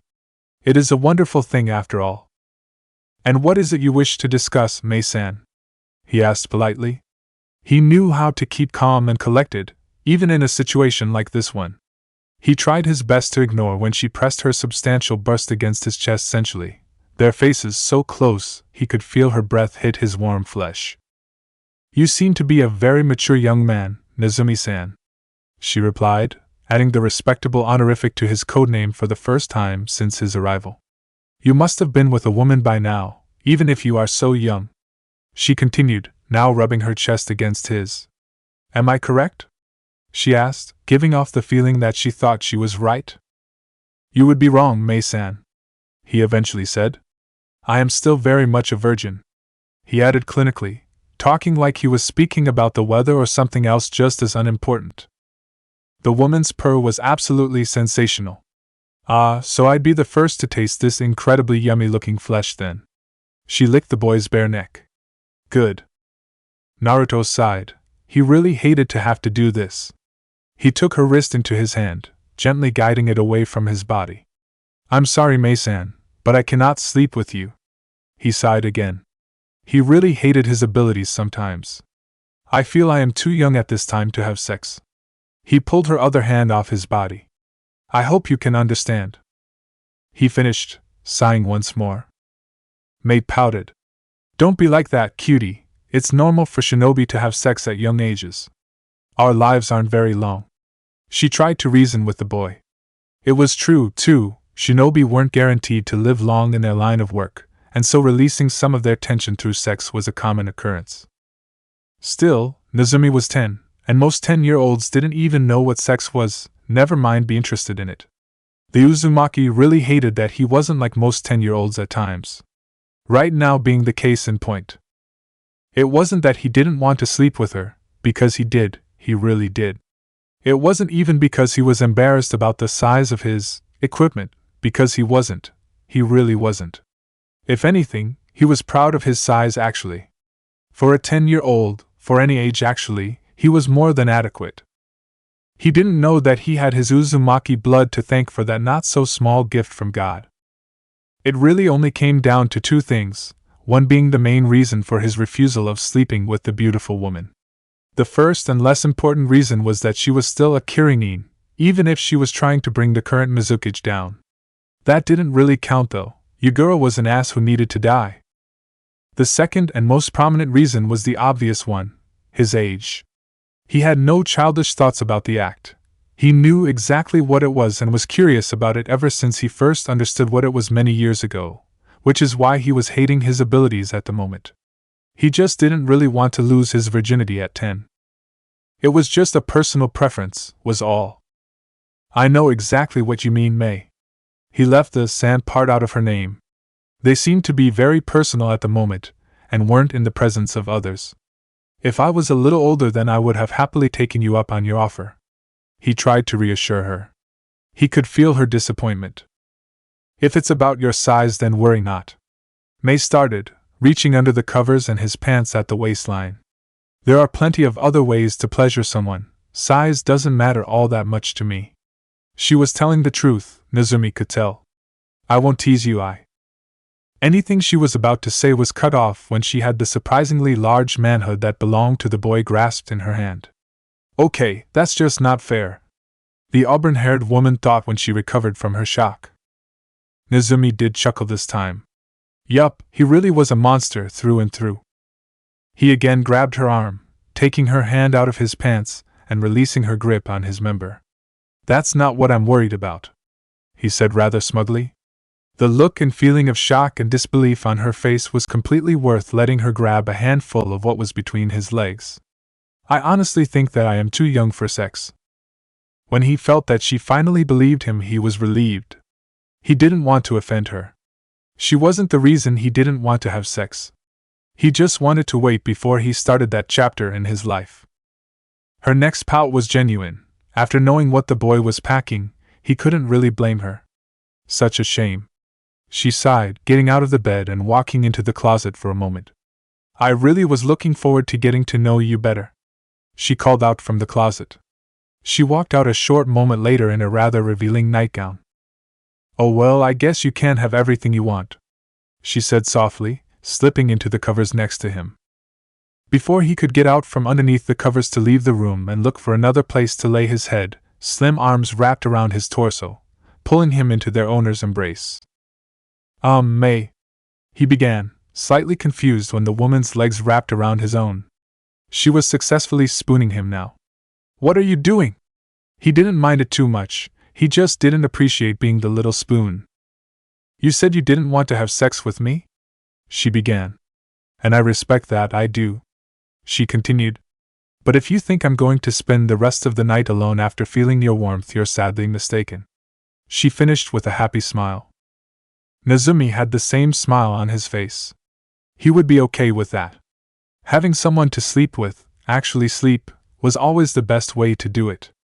The warmth was a constant reminder that you weren't alone. The blonde had only shared a bed once before with a client he spent the night with in a cave 3 months ago. They had been forced to take shelter for the night, and the teenage girl had asked him if she could share a bedroll with him. He could feel that she was scared and was only seeking warmth and company, so he had given the girl what she wanted. He found he rather enjoyed it. And in case you decide you want to take my body in the night, feel free to do so. She purred into the back of his neck. Please, she added in a sensual manner, causing the boy to shiver. Damn, she found a way to get at him. He needed to find a way at her now. He smirked. She really didn't know what she was getting into. He was a monster, but he was a pranking god as well, and he knew a challenge when he saw one. Let the games begin. When Nico had woke up next to both Karasu and Saru in the small room the resistance gave them for their stay in Mizuno Kuni, she had been slightly sore. The room was very small, just barely able to fit the 3 of them. She didn't know where Nezumi had spent the night, but she wasn't too worried. The boy could take care of himself. Her only real problem was when Saru's hand not so accidentally landed on her body during the night, near her chest region. That pervert. She didn't mind sleeping next to Karasu, the young boy she knew to be an Uchiha. Everyone knew who he was a perfect gentleman, allowing her to take the bedding with the most padding. Saru, however, was a different story altogether. She didn't like sharing a sleeping area with him at all. She didn't need to be up so early, she had another hour before she needed to get up, but she was always an early bird. She liked to get up and train a little in Kenjutsu, just like Hyakuen had told her she should, even if she was in another country. When she made it to the training grounds Mei had shown her and the team the previous night, she wasn't at all surprised to see Nezumi, now clad in full Anbu gear, there before her. What did surprise her was that he wasn't alone. One Terumi Mei was currently sparring with her youngest comrade. From what she could tell, it was taijutsu only, but like everything else the boy did, he was the dominant one. To the auburn-haired woman's credit, she was holding her own pretty well. She was keeping up at the very least. That just showed that the woman was as powerful as they said she was. She went blow for blow with the blonde, but Nico could tell that he was holding back, quite a lot too. Mei obviously wasn't going all out either, but she was trying harder than the boy just to keep up. She could see the woman's playful smirk. She was enjoying the spar a little too much. What exactly happened while her Kohai was gone during the night? She had the feeling that if he didn't have his mask on, she'd see the same playful look on Nezumi's face. Why were the two so chummy? A right jab from Mei was blocked, and then used against her to throw the woman to the ground. It was a clean and precise move, executed perfectly. What came after it was not so professional. The boy actually straddled the powerful kunoichi and bent down so that his mask was dangerously close to her face. Words that Nico couldn't hear were passed between the two, causing the woman to actually blush, and then squirm out of his grasp. It was for naught though, his physical strength far surpassed hers, and she was firmly stuck. The temporary Rohan captain could hear the boy laugh before he let her out of his intimate hold. She coughed to announce her presence, which she knew was not necessary. With the boy's sensory capabilities he knew where everyone in the whole base was, but she did it anyways. She knew he could feel her uncomfortableness with the whole extremely close contact that he was sharing with the leader of the resistance, but she still thought it best to voice her opinion. He was 10 for crying out loud. Before she could open her mouth to say anything, however, he glanced over his shoulder at her, giving her a silent warning that he knew she would receive. "I'll follow your orders, but do not forget who I am." Message received. Nico's mouth firmly shut, not wanting to risk her command for something she really had no say in. "Nico Taicho, Nezumi-senpai." She heard Saru greet them as he walked into the training room. She had never been so grateful to see the perverted Nara in her life. "Looks like we all got up a little early then," he said, Karasu walking in shortly after the words left the monkey's mouth, giving everyone present a respectful nod of his head in greeting. Nezumi gave Karasu a nod in greeting of his own. "It would seem so," the blonde replied, now standing at a proper distance from Mei. He had let Nico see their close and friendlier relationship, only so that the team's captain knew everything that she needed to know. He wasn't going to give her any details, not only because there wasn't really anything to give, but even if there was, it was none of her business. What he did in his private time was his and his alone to know. His age aside, he was considered an adult by shinobi standards, having become one the moment he was assigned to the Anbu. He didn't really want the others to know though. Karasu would most likely not care, but that was beside the point. He and the Uchiha liked to keep their private lives private. Saru was the one he didn't want to find out. The man would never let him live it down, and he was positive the rest of Team Ro would know of his conquest, which wasn't the truth, shortly after the Nara caught wind of it.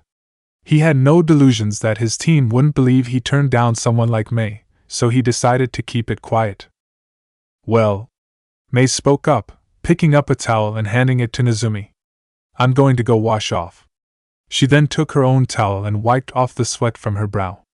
She bent down and whispered into the blonde's ear, so that only he could hear her. "If you'd like to join me, you know where my room is." The woman was trying to mess with him again. Nezumi smirked under his mask. "Sounds wonderful," he whispered back, enjoying her surprised pause. "I'll meet you there in a few minutes," he added, feeling both her shock and excitement. He was looking right at her, but his face mask was blocking his mischievous smirk. It took her a few moments, but she finally realized that he wasn't being serious. Damn, he had gotten her good that time. He was obviously more skilled in the art of subtle, or maybe not so subtle, teasing. It was a good thing she liked the boy. If any other man tried to speak to her the way he now did, she would have melted his face off with her yotan. Or so she told herself.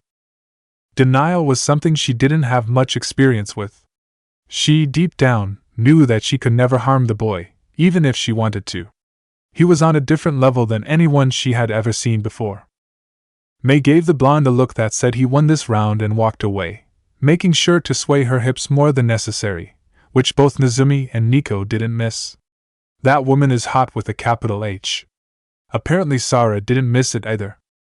Karasu chuckled lightly. The Uchiha knew who that little display of provocative walking was for. It didn't surprise him either. Nezumi was just the kind of person that people of all ages liked, in more ways than one. Let us spar for the remaining time we have, Nico said, getting the attention of the 3 males she had under her command at the moment. We don't want to dull our senses. That little remark forced Nezumi to remember May's offer last night. He really wished he was older and more prepared. Ah well, there would always be plenty fish in the sea later. And who knows, when he did age a little more, he might just get the offer for sex from the auburn-haired woman again. A monster could dream, despite popular beliefs. After the hour of training, the Konoha Anbu team found themselves in the large room they first entered upon their arrival to Mizu no Kuni. Sitting on one side of the large meeting table was Terumi May and Ao, on the other was Nico and Nezumi. Both Karasu and Saru were standing, letting their senpais sit as a sign of their seniority. It was strange to most of the resistance. They all knew that Nezumi was the youngest, yet the boy had seniority over 2 older operatives. Word had already spread around the resistance in the short time Nezumi had returned from Black Harbor of his actions.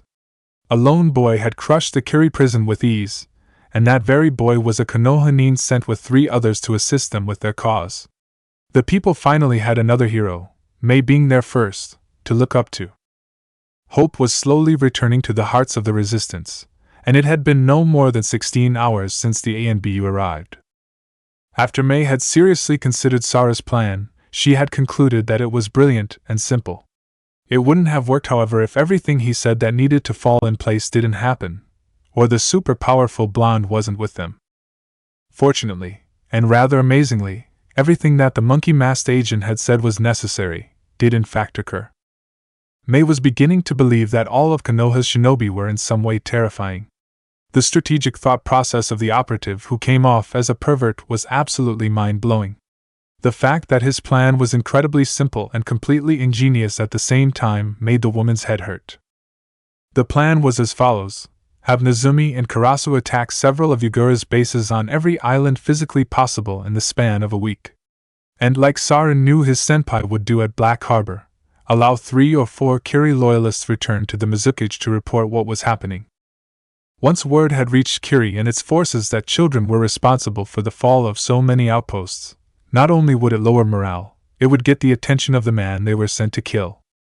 Once Yagura was given so many reports of mere children destroying his forces slowly, he would be forced to intervene personally, falling right into the trap that was laid out for him. Once he was in Nezumi's sight, he would soon be gone from this world. It was simple. It was elementary. It was, in Sara's words, untroublesome. Nezumi said he didn't spam the word, not that it was banned from his vocabulary. It would also allow the resistance ample time to prepare for what was to come after the week-long havoc spree. The destruction of the weapons factory would commence a few days afterward, and with that, added to all of the other chaos caused by the young Anbu agents, the resistance would take their first real step in winning the war. May was overjoyed. Mizu no Kuni was so close to freedom and equality for all her people she could practically taste it. It was only a matter of time now, and not much of it. She really needed to find a proper way of thanking Konoha for sending her the knight in shining armor that went by the codename Nezumi. So, we all know what our assignments are, right? May asked, getting nods from all present. Good. Her voice was low but everyone could hear her with clarity. Let's send our enemies straight to hell. She finished with a smirk that Nezumi knew all too well. She had found her inner monster. The following week had gone off without a hitch. Nezumi and Karasa had been going from base to base, raising them all to the ground like it was a holy crusade. They were alone, the rest of the Rohan contingent staying with the resistance, helping to prepare for the raid that was to come. It never ceased to amaze Nezumi how efficient Karasa was when in battle. The Uchiha was only 13 and he was the closest to Nezumi out of the 4 that were with him in strength. The blonde realized that he couldn't really say anything when it came to someone's age, him being 10 and all, but he was a special case. He was born with a power no one before him possessed. Yes, there were other Sannin, but none of them were born so closely intertwined with natural energy like he was. So, for Karasa to show such prowess, with only the Sharingan to aid him, was no small feat. Nezumi could feel his closest friend's heart. The boy was a pacifist, only taking lives so that he could protect his village. In a way, they were alike. Nezumi only enjoyed being a monster to protect his village. He didn't like to cause the innocent suffering. He was in a country torn by war to stop that very thing right now.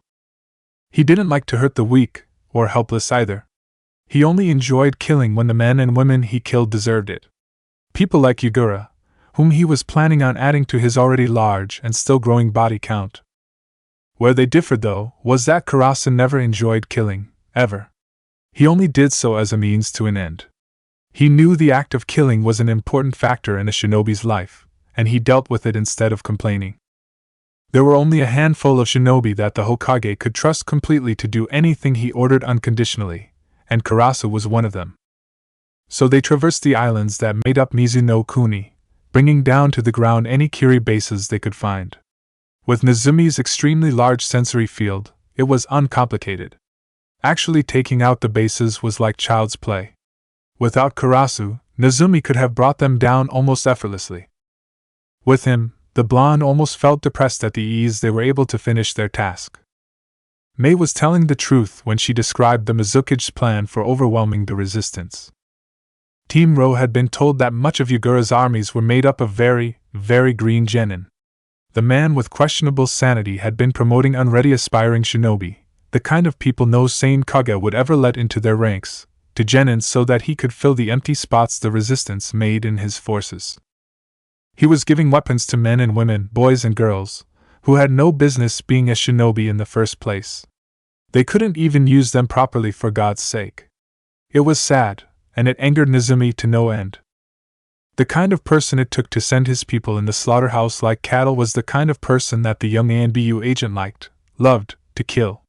His Hokage knew of this as well, and the wrath that was the god of shinobi was already in Mizuno Kuni, in the form of one Nezumi masked Anbu operative.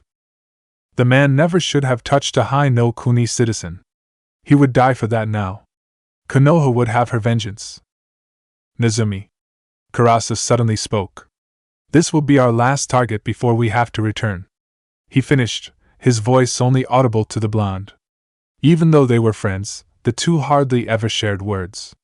It was like a silent friendship, each knowing what the other thought of them. In Nezumi's case, he actually did know what the Uchiha felt. Nezumi replied. He already knew as much. The week had been a slow one and the blonde couldn't wait to return to the resistance. Mei had told him that when he returned, he was welcome to sleep in her bed with her again. She had enjoyed his company, too. Nezumi couldn't wait. They could see their target in the distance. Karasu activated his Sharingan. The walls were a light shade of gray. The exterior was reinforced with metals, 3 different kinds. The guard's tower had 2 men inside it. Both were of short stature, no older than 20 if their complexion was anything to go by. 15 traps set, they were getting nervous. Good. Inside the fortress, the walls were made up of some kind of hardened clay and wood. Flammable. The ground was nothing but earth. Good. The cobblestone they saw in the markets would have been inconvenient. Conclusion: it's going to be just as easy as the other 80. All of this happened in the time span of 3 seconds. Itachi had mastery over the Sharingan most adult Uchiha couldn't hope to accomplish. Time to work. Karasu could see Nezumi take off his mask and his peripherals. The vicious smirk on his face told him all he needed to know. Naruto was awake. The monster was off its leash. Time to play. You two were able to take out 81 bases in a week? Ao sputtered unintelligently. He was stricken with shock and awe. That many bases would have taken the resistance months to complete. These Konoha Anbu were terrifyingly effective. Correct, Ao-san, Karasu replied. 81 Curie-controlled outposts are no more. He clarified, the man's facial expression slightly amusing him. Nico gave a short nod. Good. Now that we're so close to being ready to hit the factory in Shio, all of this should be finished up within the next week. It couldn't happen too soon either. She really missed her boyfriend. Yes. Mei sighed contently. And Mizu no Kuni will know war no more. The huge, heartwarming smile on the woman's face even made Nezumi smile. He was glad that he could help these people out in their time of suffering. They deserved it. When the blonde thought about it, he realized how absurd it all was. A monster was the hero, setting a land free and saving its people. Ah well, nothing about him was normal, might as well live in irony. Masama. A woman Nezumi didn't recognize appeared from the entrance of the hideout. A man is here claiming to be Jiraiya of the Sannin. The woman reported. He's here to speak with the Konoha Anbu. She finished, giving Mei a deep bow before vanishing again. Mei raised an eyebrow. Did Konoha send a Sannin to help me as well? She asked Nico with an incredulous expression. Nezumi thought he felt his fellow sage. It would seem so. The blonde replied for his captain, already making his way to the entrance. He hadn't seen his sensei in a long time now. Are you sure it's him? Nico asked, also confused as to why the Hokage would send someone as renowned as the legendary Toad Sage to a place such as this. The man may be the most perverted human being alive, but he was still shown the highest form of respect, even from women, at times. He was a hero, an extremely powerful and, at times, wise man who helped in the last two great shinobi world wars. It's him, Nezumi said excitedly. I'd recognize my old Ero-sennin anywhere. Mei giggled. This was the first time she'd seen Nezumi act, even if only a little childish. It was a welcome sight. It reminded her that he was still human, capable of things besides death and destruction. The blonde disappeared into the small tunnel that led to the hut above, and when he returned, sure enough, the aforementioned Sannin was with him. Nico, Karasu, and Saru all immediately bowed their heads. Lord Jiraiya, Nico greeted. She was in the presence of a living legend. The man gave them a nod, allowing them to rise. So, the Sannin said, taking a moment to look around the underground base. What are you up to now, kid? You know, just a little mission Gigi wants done. What about you? Everyone present's sweat dropped. He was speaking so casually about something so important to someone so legendary, like it was the most natural thing in the world, not to mention his completely disrespectful way of addressing the leader of Konoha. You better not be here for your research, Ero-sennin.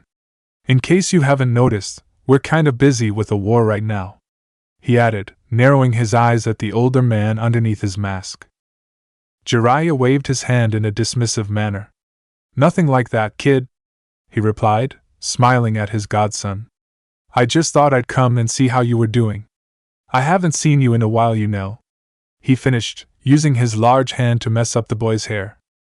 Nezumi swatted the hand that was attacking his already messy hair away, mumbling something about old perverts. Well, since you're here, you can help us on our next assignment, the blonde said with a smirk. You can have a hand in freeing Mizu. Mei took this as a way to enter the conversation. That would be wonderful, Jiraiya-sama. That was her first mistake. With the help of both Nezumi and yourself, the resistance is sure to win. Because now the pervert saw what a beauty she was. Oh ho! Jiraiya shouted, steam seeming to rush out of his nose. And what do we have here? His voice was now annoying Nezumi. Such a beautiful woman as you should be sitting on a throne with a crown on her head, not in a place like this. He used his hands to gesture to the earth-made base. That was his first mistake. Nezumi was about to say something about him leaving her alone when the auburn-haired woman seemed to glide towards him. I made this comfortable base, Jiraiya-san, she said in a sickly sweet voice, causing the Sannin to shiver. Are you trying to say that I am not proficient with Doton? Jiraiya gulped. Nezumi chuckled before he rescued his terrified sensei. Mei-san, we need him alive so that he can help us when it's time for the raid. Mei sighed, but relented. Thanks, kid. One Sennin whispered to another. Nezumi shook his head. When was his sensei ever going to learn? So, the crazy bastards sent their heads to sensei then.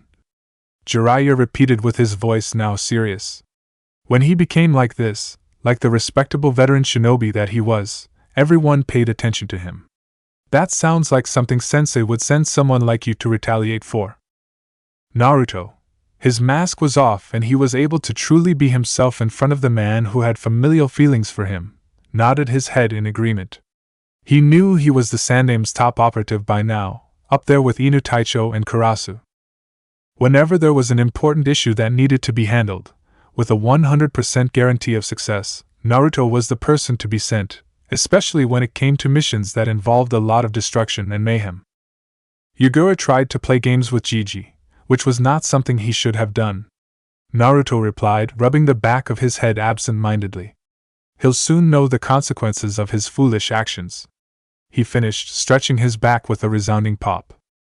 Death to those who purposely try to harm Konoha or her citizens. Jiraiya finished what his godson was implying.